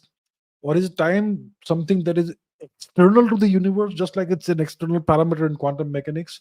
Or or is it, like I said, an emergent property of quantum foam or something from QFT? Quantum, not from QFT, from loop quantum gravity or something like that. I mean, are there atoms or molecules of time, or is time something that is simply a construct of the human consciousness, of human of yeah, human consciousness? Is it something that we perceive but doesn't actually exist? But then, how is it there in general relativity? Um, or is time something that is a consequence of quantum decoherence or or quantum entanglement? We don't quite have the answers. But from the perspective of the two major theories, I have explained in brief what time is. And as of today, that's how we see time, from the perspective of quantum mechanics and the perspective of general relativity. But yes, there are big open questions. And that is what makes time one of the biggest mysteries and the most fascinating questions in physics. Okay. Shrikar Narayan says, can you please explain why doesn't India claim the traditional boundaries of the princely state of Kashmir when the king has accepted Kashmir as part of India? We do claim the whole of Kashmir as part of India. Uh, some of it is currently temporarily under Pakistani occupation, which is Pakistani occupied Kashmir. Let's go to the map briefly and speak about that. So, if you take a look at the map, if you look at the Indian version of Google Maps, it shows the official map of India. But if you open Google Maps from outside of India, it will show dashed lines and it will show parts of this as disputed territory and all that. Even here, if I click over here, it says unavailable. It doesn't say India. So India does claim all of this. For example, Skardu is currently under Pakistani occupation. And then you have some parts of Kashmir that have been ceded by Pakistan to China, and some more parts of Kashmir. Apparently, India doesn't claim them. Yeah, north of the Shaksgam River and all that, and so on. The point is this: you can make claims, but you have to actually hold the territory. Uh, Simply putting something on paper doesn't make it yours. You have to establish facts on the ground, and that's something India needs to learn. So, one of the biggest truths in geopolitics is that no border, no boundary is permanent. Everything changes over time. Boundaries keep changing, keep evolving, keep expanding and contracting. Nothing is ever permanent. So today's boundaries are not necessarily the boundaries of the next 2 decades. In 2050, you may have a different set of boundaries. In 2075, you probably will have a very different set of boundaries in Asia, and so on and so forth. It's always going to keep changing. India, India should claim whatever has traditionally been its. But if you want to go back to that, as to what has traditionally been Indian territory, then we would have to claim a border with Tajikistan, because just 800 years ago, when Chinggis Khan crossed over from Central Asia into India during his Khwarazm campaign, the boundary between India and Central Asia was about 80 kilometers from the current Afghanistan Tajikistan boundary in Tajikistan. So look, uh, what you can claim realistically is what you actually can hold on to. But of course, historically, India has been much larger. Uh, so that's the deal. You have to establish facts on the ground. Merely putting things on paper, look, anybody can do it. Anybody can say tomorrow, sitting in whatever city, that I am now the president or the king of this independent country. I can declare independence. I mean, anybody can do such a silly thing, put declaring independence on paper or claiming himself or herself the ruler of an imaginary kingdom with so and so boundaries on the map. It's an exercise in futility.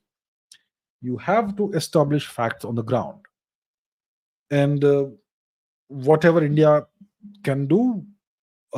So if you want to claim more territory, you have to get more powerful. You have to be able to actually hold on to the territory and acquire the territory first of all. Okay. Nachiketa Jayaraman says, when can we expect an increase in the strength of our passport? And how optimistic are you on the semiconductor growth here? Look, what do you mean by the strength of a passport? Essentially, the strength of your passport means how many countries can you travel to without requiring a visa. And if you look at that, the rankings, India is not in the top 100. If I'm not mistaken, India is ranking is about 110 or something. Last time I had seen, or last I recall, you can check it out. I'm not going to open that rankings over here right now. So India's ranking isn't very great. India has access to about 60 plus countries where it does not require a visa, or you can just get a visa on arrival.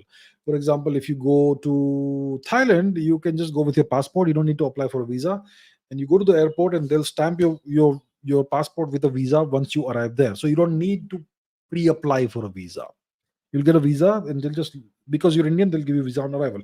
The same applies to nations like Iran nowadays. Does Mauritius need a visa? I think they give you a visa on arrival. So does Sri Lanka, I'm sure. So there's a bunch of countries that give India a visa on arrival. But if you are from Japan, If you're from Singapore, you have visa free access to more than 180, more than 190 countries, more or less. So that's the kind of strength those countries have. So how come a small nation like Singapore has such incredible visa-free access to almost all nations?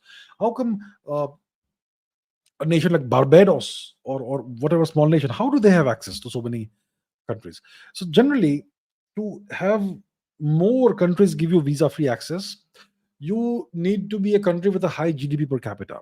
That way, they're pretty sure that your citizens will not try to stay in their country illegally after the expiry of their visa or without getting visa.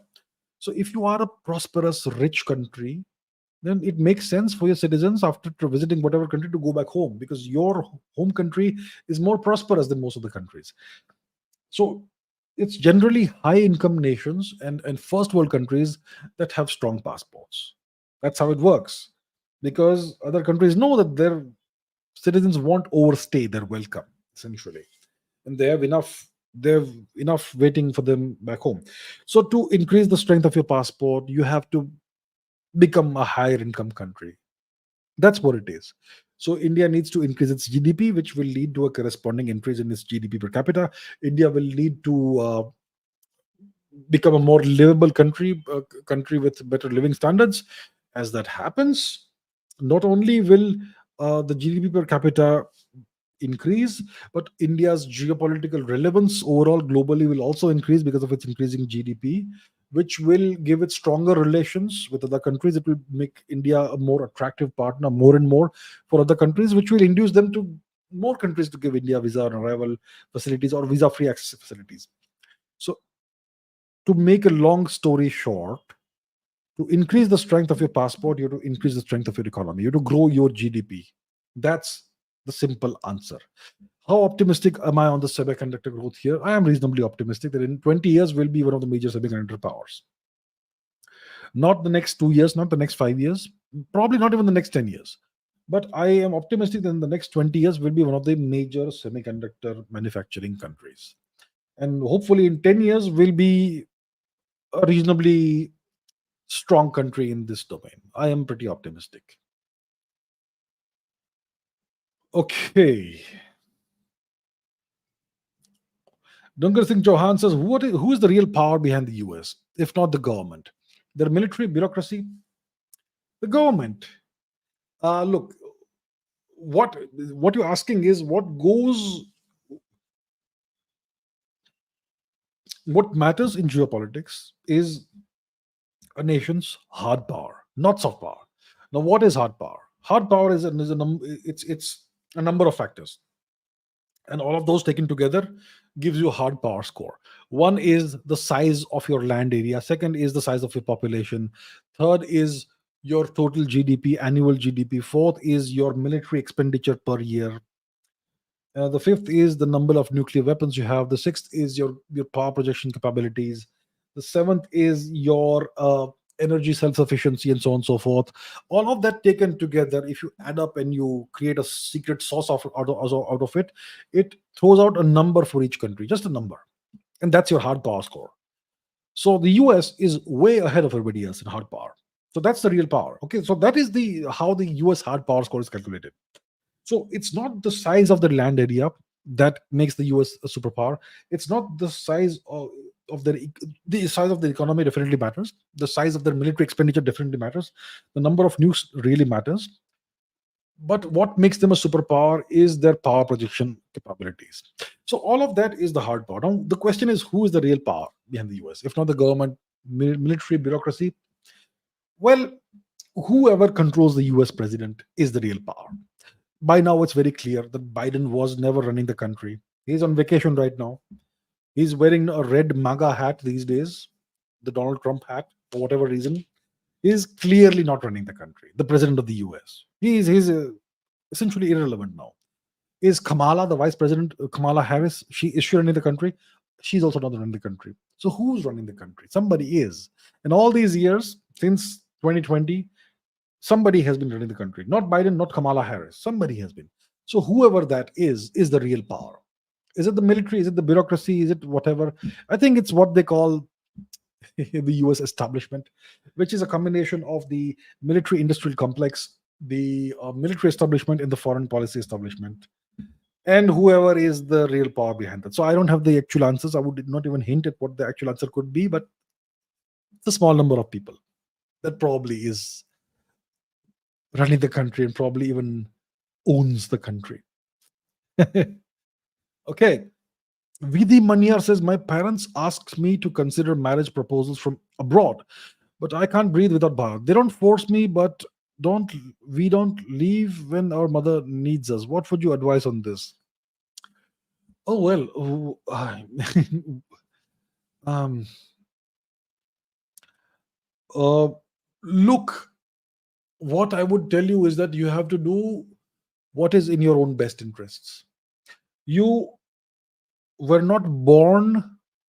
You know, ask yourself, what's the purpose of your existence? Were you born so that you can sacrifice your happiness and make other people happy?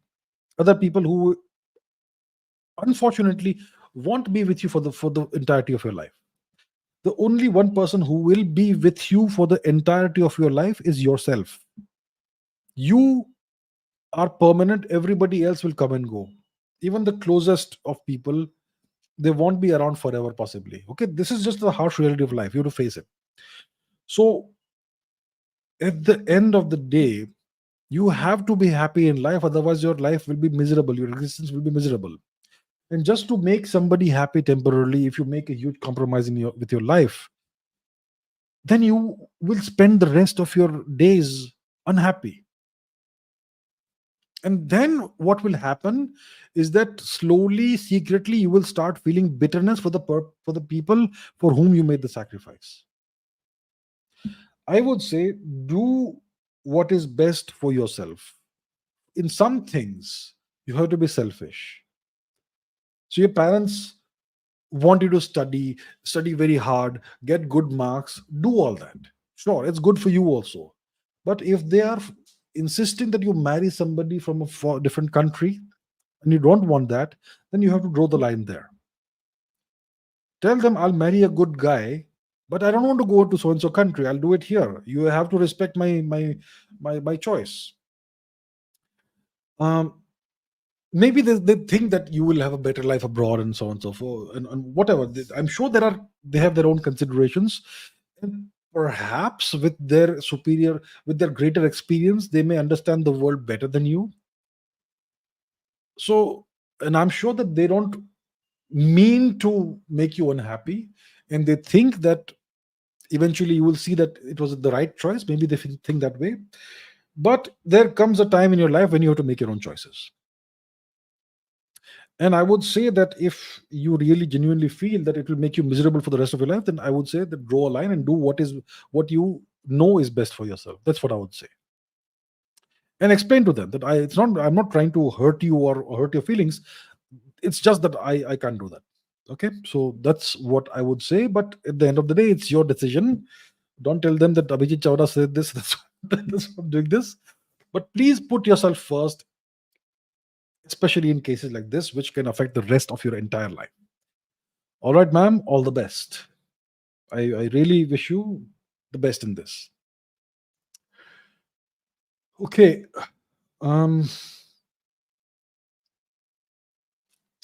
Okay, Vishak Nair says, if you were in control of national defense, what kind of weapons would you develop and manufacture for Army, Navy, and Air Force to make India strategically powerful in the Indian subcontinent? Okay, that's a great question. What would I do if I was in charge of national defense? Look, how do you measure a government's performance? How do you quantify a government's performance when it comes to what it has done for national defense? You ask yourself a very simple set of questions. In 2014, how many fighter planes did Bharat have? 2014. And today in 2024, how many fighter planes does Bharat have? What has been the delta X? Plus or minus? How many have increased or decreased? That's one way of looking at it. Second question, how many naval warships of various kinds did Bharat have in 2014? How many do we have today? How many submarines did Bharat have in 2014? How many do we have today? How many attack helicopters, how many transport helicopters, and so on and so forth. You can do that, and then you can see the difference. That's how you see how a government has performed in the field of defense. How have they done a good deal for India? Now, what would I do? I believe that, you know, I understand the ground reality that we are not currently a nation that can manufacture jet engines. So the first thing I would do is I would anyhow acquire jet engine technology. I would buy, beg, borrow, or steal jet engine technology. Any jet engine. Ideally, you buy it. If it doesn't work, you borrow or beg it, or you steal it. I don't care. Doesn't matter. National defense, national interest comes first above everything else, above ethics, above morality, above everything else. National interest comes before everything else. So acquire jet engine technology is the first thing I would do. Second thing, I would make a truckload of manufacture a truckload of the Tejas fighter planes, and manufacture a whole bunch of Sukhois of whatever technology we have. See, look, quantity has a quality of its own. We may not have fifth generation fighter planes, the technology right now. We are in the process of developing that, but I would certainly insist and completely properly fund the development of the AMC, a fighter plane, the Advanced Medium Combat Aircraft, the fifth generation fighter plane. In the next 10 years, I would definitely fund that and make sure the timeline, it's all on track. That's what I would do. I would have large quantities of whatever aircraft we can manufacture. I would have them manufactured, because we need numbers. We need numbers. So maybe 100, 200 Tejas fighter planes, maybe 100 more Sukhois, if required. By 200 Rafales. We need numbers. We need numbers. Very important. So that's on the. And I would have all kinds of drones developed, loitering munitions, high altitude, medium altitude drones, long endurance hail mail drones, loitering drones, um, those kamikaze drones. All kinds of drones need to be developed. Drones that can work in tandem, synchronized drones, that can operate in swarms of 2,000, 5,000, 10,000.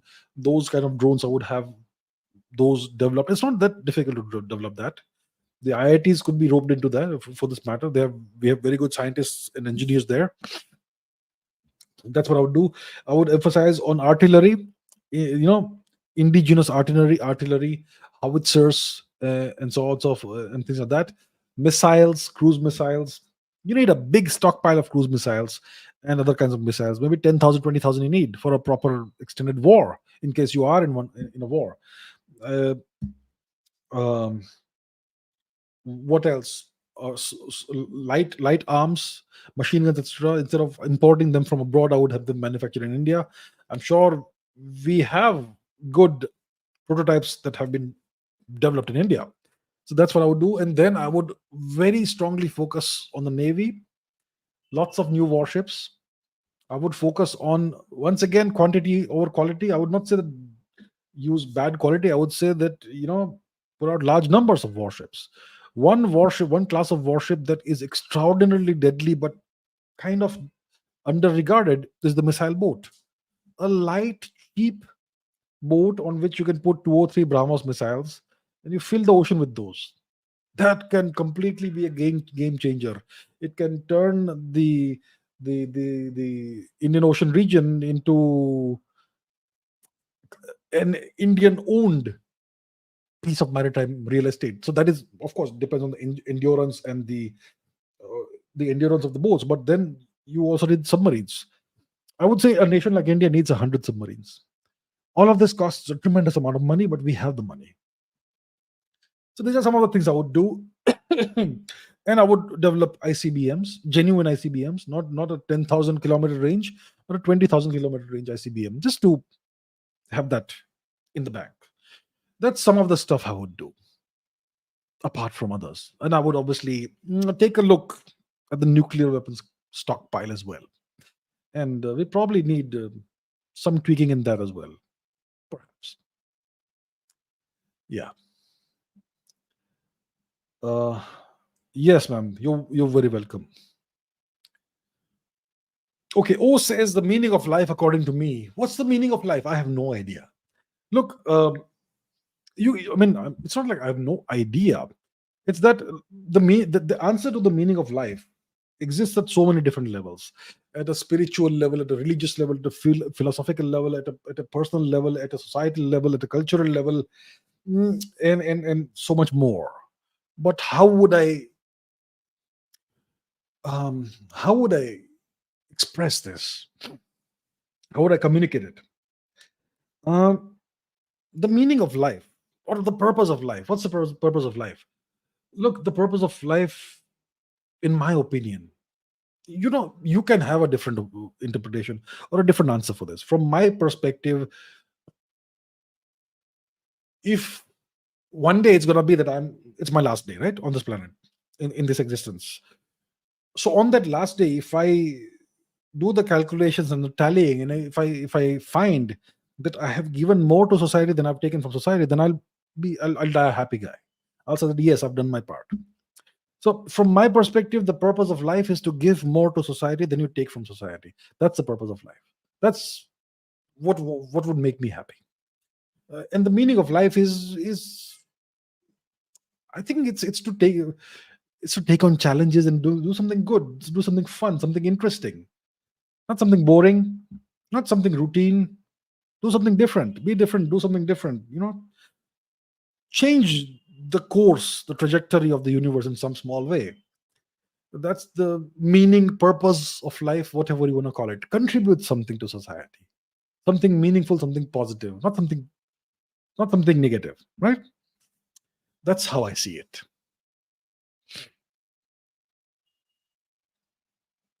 Okay. uh, what other? Okay, Vikramaditya Rathore says, "Will Africa come out of the shadow of the colonial powers? Not anytime soon. Africa is too far gone. It's been totally destroyed by the colonialists. It is still deeply colonized, almost directly colonized, kind of indirectly. Um, Look, we in India are talking about decolonization. We are trying to figure out how to decolonize, if some of us do want to. In Africa, it's still colonized by proxy. Most African nations are run by puppet governments that serve foreign masters, Western masters. So Africa is still colonized. Technically, we are taught that the era of colonization ended after the world wars. That is a lie. The nature of colonization changed after the world wars. Now it was implicit colonization. It was colonization by proxy. So the Western powers no longer have boots on the ground in Africa. They no longer have soldiers on the ground in Africa after the 60s, but they have installed vassal, they've installed puppet governments, they've installed proxy governments, they've installed client dictators who work on their behalf. And at the end of the day, on the ground, the reality is still the same. The nation is still colonized. So I don't know when it will happen. It may take another century or so, by which time Africa will be completely devoid of resources, completely devastated.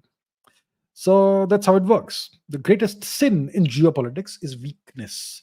The greatest sin is defeat. Okay. McLovin says, "Have you watched any Alain Delon movies?" I'm sure I watched a few of his movies as a kid. Of late, I haven't seen any, but I do remember the guy, and I do remember watching some movies. Alain Delon, Jean-Paul Belmondo. I used to watch his movies. Catherine Deneuve, Louis de Funès. Many French actors, directors, and much more. French cinema used to be really interesting. I'm not sure how it is today. It used to be really interesting back in the day, 20th century. So I'm sure I've watched a few of his movies as a kid. And Harshit, I have answered this question about an hour and a half ago. uh, Mohammed Ismail says, "What are your thoughts on the declining white population in the US? Is this accurate?" Yes. So what's happening is that there is there's what they call race mixing happening. Um, there's a lot of white women apparently uh, who are having children outside of marriage with black men, and it looks like in the next couple of decades there's going to be more mixed race children who will be born in the US compared to white children. And by 2050, maybe the white people, pure, unmixed white race people, ethnicity people, may become a minority. Maybe before that. So it is certainly happening. There seems to be um, um, promotion of race mixing, or whatever they call it, promotion of that happening in a variety of subtle ways, in cultural depictions and mainstream media, and whatever else. Whoever is behind this, whatever they're trying to do, it's up to them. It's not my business, not our business. uh, what happens in the US is their business, but yes, it is indeed accurate. So definitely by the end of the century, I think there may be very few actual unmixed white ethnicity people left in the US. Well, it is what it is.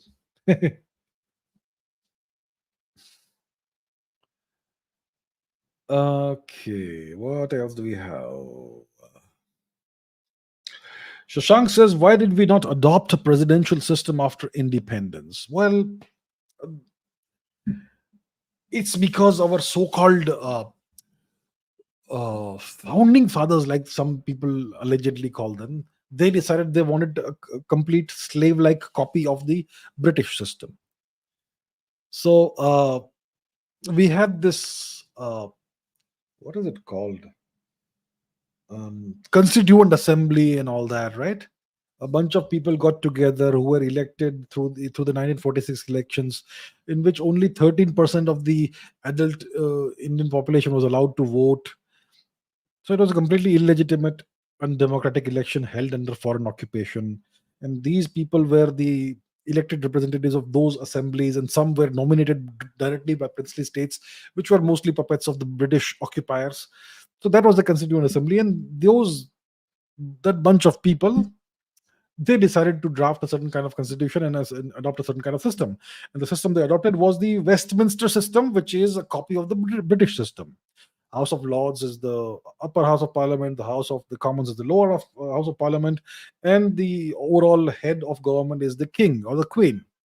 So in India, we had the Rajya Sabha to approximate the House of Lords, and the Lok Sabha to approximate the House of Commons. And because we have done away with monarchy, we have wiped out our kings and queens. That's why we put a puppet, a ceremonial post called the President of India at the very top. Complete nonsense. Why do we need to emulate the British system? This a system that developed over 1,000 years on a small island in the Atlantic Ocean. It's eminently unsuitable for a civilization state, a subcontinent-sized nation as ours. That's what these people decided.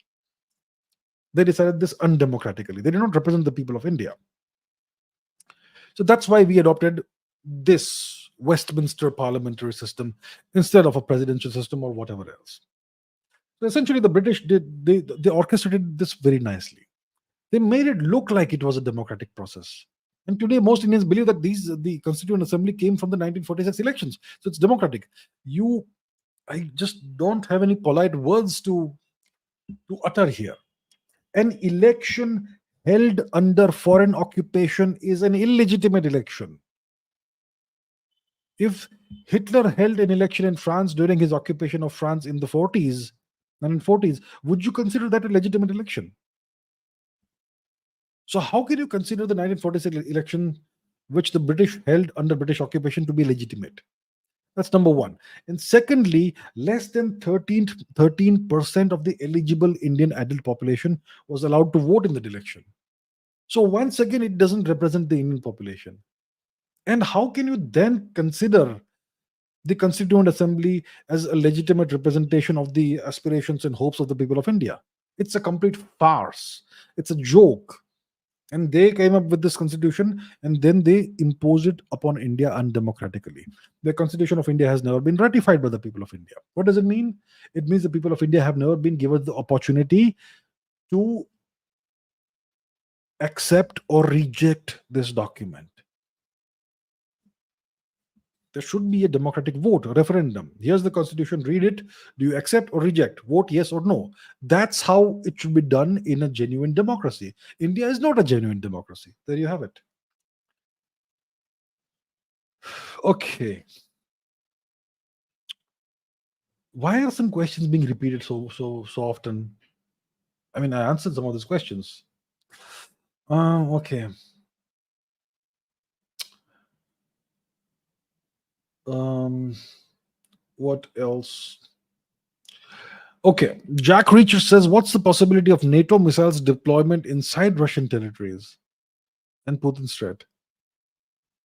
Are you saying, what does it mean that NATO missiles will be deployed inside Russian territory? It deploy. Do you know the meaning of deployment? Here's the map. It means that the launchers will be inside Russian territory. For that to happen, NATO has to occupy actual Russian territory. It's impossible because the moment Russian territory comes under threat of foreign occupation, the Russian nuclear doctrine says Russia can use nuclear weapons. So that is a red line that NATO simply can't cross without crossing the nuclear threshold. So there is no possibility of NATO missiles being deployed inside Russian territory. Absolutely no possibility whatsoever. What seems to be possible right now is that Ukraine may launch NATO missiles on Russian territory from within Ukraine. That's a possibility. But that would invite significant retaliation, very, very high retaliation from Putin. And that, are you stupid? I mean, what are you doing, NATO? Seriously. Okay. Have you watched the show The Diplomat? I haven't watched the show The Diplomat. I hear it's a good show, but I haven't watched it. I don't really get the time to watch shows. I would love to watch some stuff on TV, but I haven't had the time to see it. But I've heard it's good. Uh,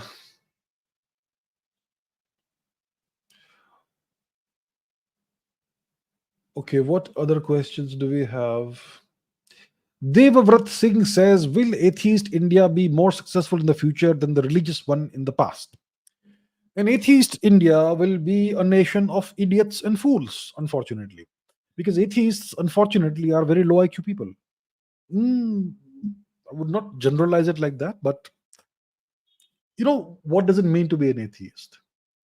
Atheists say that God doesn't exist.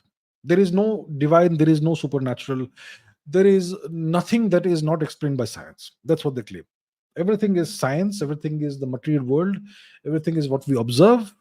There is no God, there is no divine, there is no such thing. That's what they claim. So, what they're essentially claiming is that they know they have complete 100% understanding and knowledge of everything in the universe. That's the claim they are making. Now, do you know that we understand less than 5% of the universe? Everything we see in the universe, it's less than 5% of the mass of the universe, mass energy of the universe. Every star, every nebula, every galaxy, every point of light that we see in the entire universe, all of that added together is less than 5% of the mass energy of the universe. 95% of the universe is unknown, it is dark. About 25% is dark matter, about 70% is dark energy. We have the least idea of what these things are. So when you understand less than 5% of the universe, how can you claim that you know everything? That is the most ridiculous claim a person can make. That I know there is no God, I know there is no this, there is no nothing, I know everything is just science. So that's why I say that atheists are really silly people.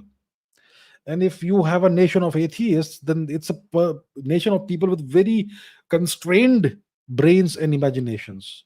And such a nation is doomed to failure. And you need a religion and culture to give your society a moral and ethical framework, which atheism simply can't give you. And you need religion and culture to give most people hope, without which they are clueless and lost in the world. So, an atheistic India will be a disaster. It will be a failure. It is doomed to fail. You want an India that is grounded in its civilizational and cultural and religious ethos. That's what you need.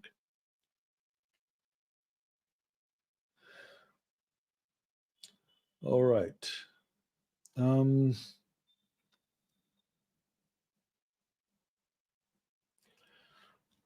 Trivenni Guddur says, what should I study to learn diplomat level English? Okay, you want to learn the kind of English diplomats use. What kind of English do diplomats use? They use simple English. So diplomats have two functions. Hmm? One function is to face the media and the world and put out statements for the media consumption, for the consumption of the media and the general population. These are statements made to appease the media and appease the people.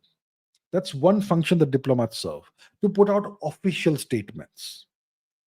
The other function of diplomats is to engage in negotiations and diplomacy. Sometimes it's with friendly countries in which there is a warm and friendly environment.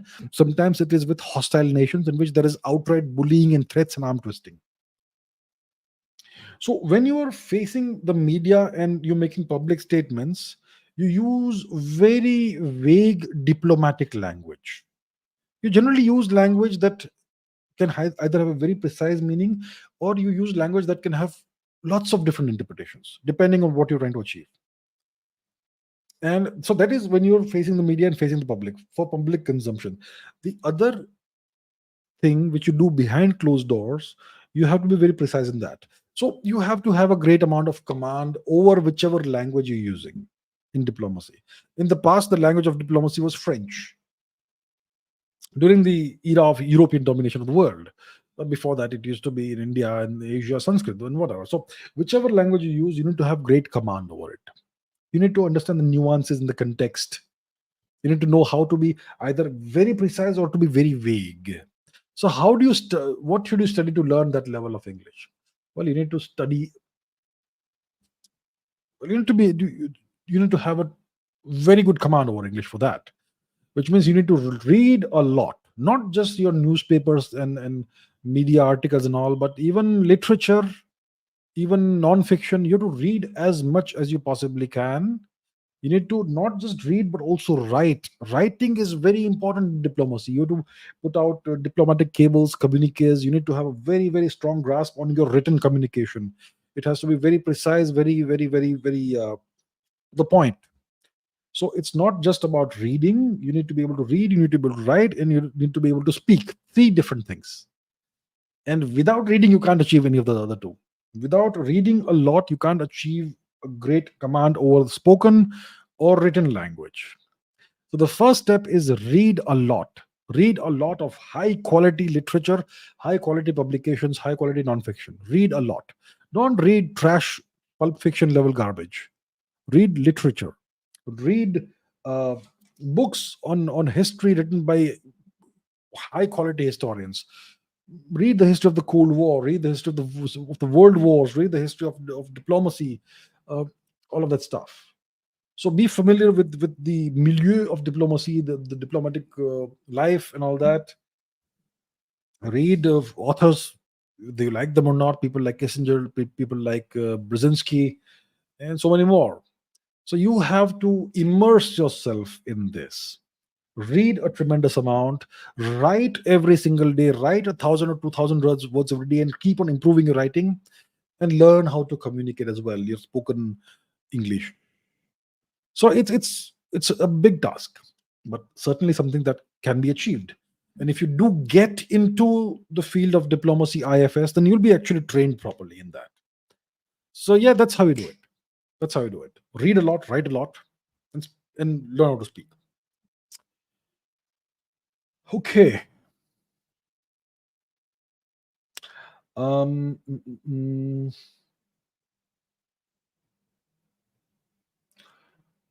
Okay, Vivek says, please tell us about solar storms and coronal mass ejection in 2025 and what are its effects. Look, I can't look into the future. I don't know what's going to happen in 2025. I'm not an astrologer.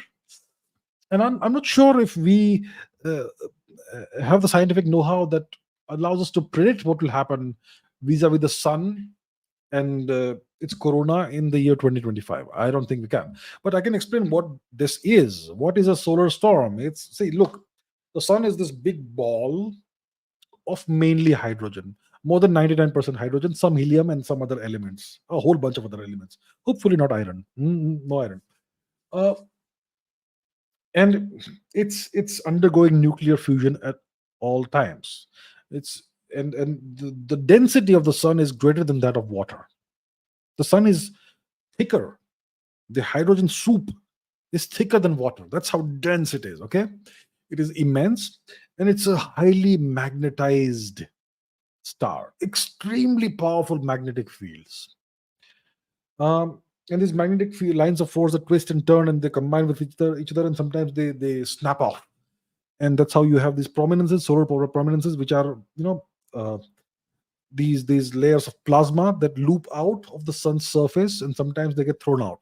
The sun loses a certain amount of plasma every second, large quantity actually, which is called the solar wind. Plasma is essentially ionized hydrogen, which is essentially protons and electrons. That flows out in the form of solar wind. And sometimes, because of sunspot activity and all that, you have extra turbulent solar weather. So you have solar storms. It is solar wind, but more turbulent and more energetic. Essentially, you can look at it like that. Okay, from a simplistic perspective, that is a solar wind, a solar storm. Coronal mass ejection is when a large quantity of solar material from the corona, the outermost layer of the sun, is ejected. And that's something that happens from time to time. Hopefully, you don't want it to come in your direction. You want it to miss the Earth. So when you have a coronal mass ejection that comes towards the Earth, it's a tremendous amount of solar plasma that's coming together. It's going to hit the Earth. Now, the Earth is surrounded by a magnetic field of our own, which kind of shields us from the solar wind and cosmic rays and all that. But when a tremendous quantity of solar plasma, solar wind comes and interact with the magnetic field, then you're gonna have electrical effects in the Earth's atmosphere. You're gonna have very heightened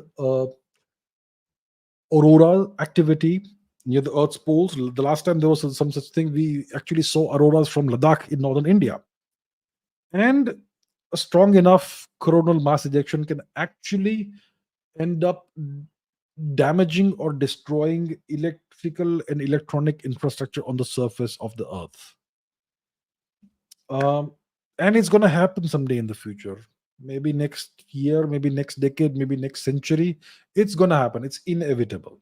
So that is something that can destroy all your communication satellites, all your low orbit, high orbit, geostationary orbit satellites. You may be left without any communications. It can possibly destroy all of your power grids, or entire nations can be left without power. It can cost hundreds of billions or trillions of dollars worth of damage on the planet. It could take decades for the planet to recover from that. So that's what a solar storm can do if it hits the Earth. And that is going to happen someday or the other. Okay. Harshit Jain says, what can Switzerland do to protect its neutrality when the US and EU start putting pressure? The Swiss have already buckled. They are no longer neutral. I think they confiscated Russian bank accounts, something like that. Switzerland is a very small nation. It can't do much to protect its sovereignty if the US puts pressure. The EU is simply a proxy of the US. Not much the Swiss can do about it. Not much. Others says, how can India establish a strong regional presence?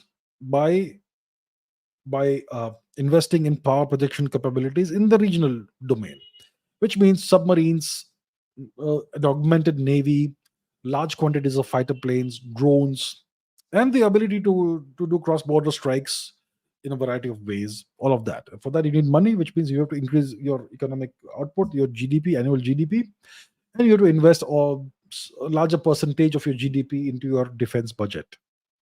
That's how India can establish a strong regional presence. And obviously, we have to engage with the regional governments in this Indian subcontinent. We have many friendly nations in the subcontinent. Sri Lanka is an example. Nepal is an example. Burma used to be an example. Bangladesh used to be an example. Bhutan is an example. And maybe some others could be future friends. So engage with everybody with whom we can engage. And of course, the extended neighborhood like Indonesia, Thailand, etc. Good friends. We should engage more with them. These are the things India can do.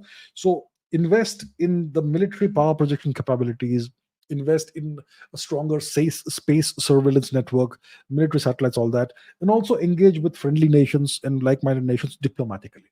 All that you do, that's how you establish a stronger regional presence. Okay. Pratik says, when do you think the first human will step foot on Mars, and by when will we have a moon base? Look, the first human will most likely step foot on Mars in the next 4 5 years, if all goes to plan as per what Elon Musk has communicated. So before 2030, most likely the first humans will land on Mars. Most likely, if it goes to plan. Elon Musk's plan, SpaceX's plan. Second part of the question: when will we have a moon base? I assume when you say we, it means India. Um, the Americans are planning to go back to the moon, human landing on the moon in the next couple of years, by 25, 26, next couple of years. So the Americans will land on the moon by that time. The Chinese are hoping to land humans on the moon by 2030 or thereabouts. India will need multiple Chandrayaan missions before we have the capability to do that. And India will have a few launches of the Gaganyaan program. So we will have the first human space flight in low Earth orbit by 25, 26, India. By the 2030s, India will have most likely a small basic space station in orbit around the Earth. And according to what ISRO has put out, by 2040 or something, India will land humans on the moon. I was hoping we would do that by 2035 on Chandrayaan 10. But yeah, that seems to be the plan, the timeline that ISRO has put out. So yeah, that seems to be the timeline of human exploration on Mars. The US in the next on the moon. The US by 25 or 26. China perhaps by 2030. India perhaps by 2040. Russia also will have its plans. Japan also may be allowed to do something by the Americans. Let's see how it goes. But that seems to be the kind of timeline that we are looking at. And with that, we come to the end of today's session. We have once again crossed 2 hours, 12 minutes. And yeah, with that, I'm going to end this session. Thank you so very much for all the questions. I hope we have taken a good sample of various kinds of questions. And I'm going to take a whole bunch more tomorrow. So thank you so much for your questions. Apologies to those of you whose questions I could not take. I know there are thousands of them. Can't take them all. Very sorry, but we're gonna keep on doing this, and I'm gonna take as many questions as I can in the days and weeks coming up. So thank you so much, and I will see you. I hope to see you all in tomorrow's live stream, same time, same channel, 9 p.m. IST tomorrow. Until then, take care. Thank you very much for watching, and keep raising your standards. Bye.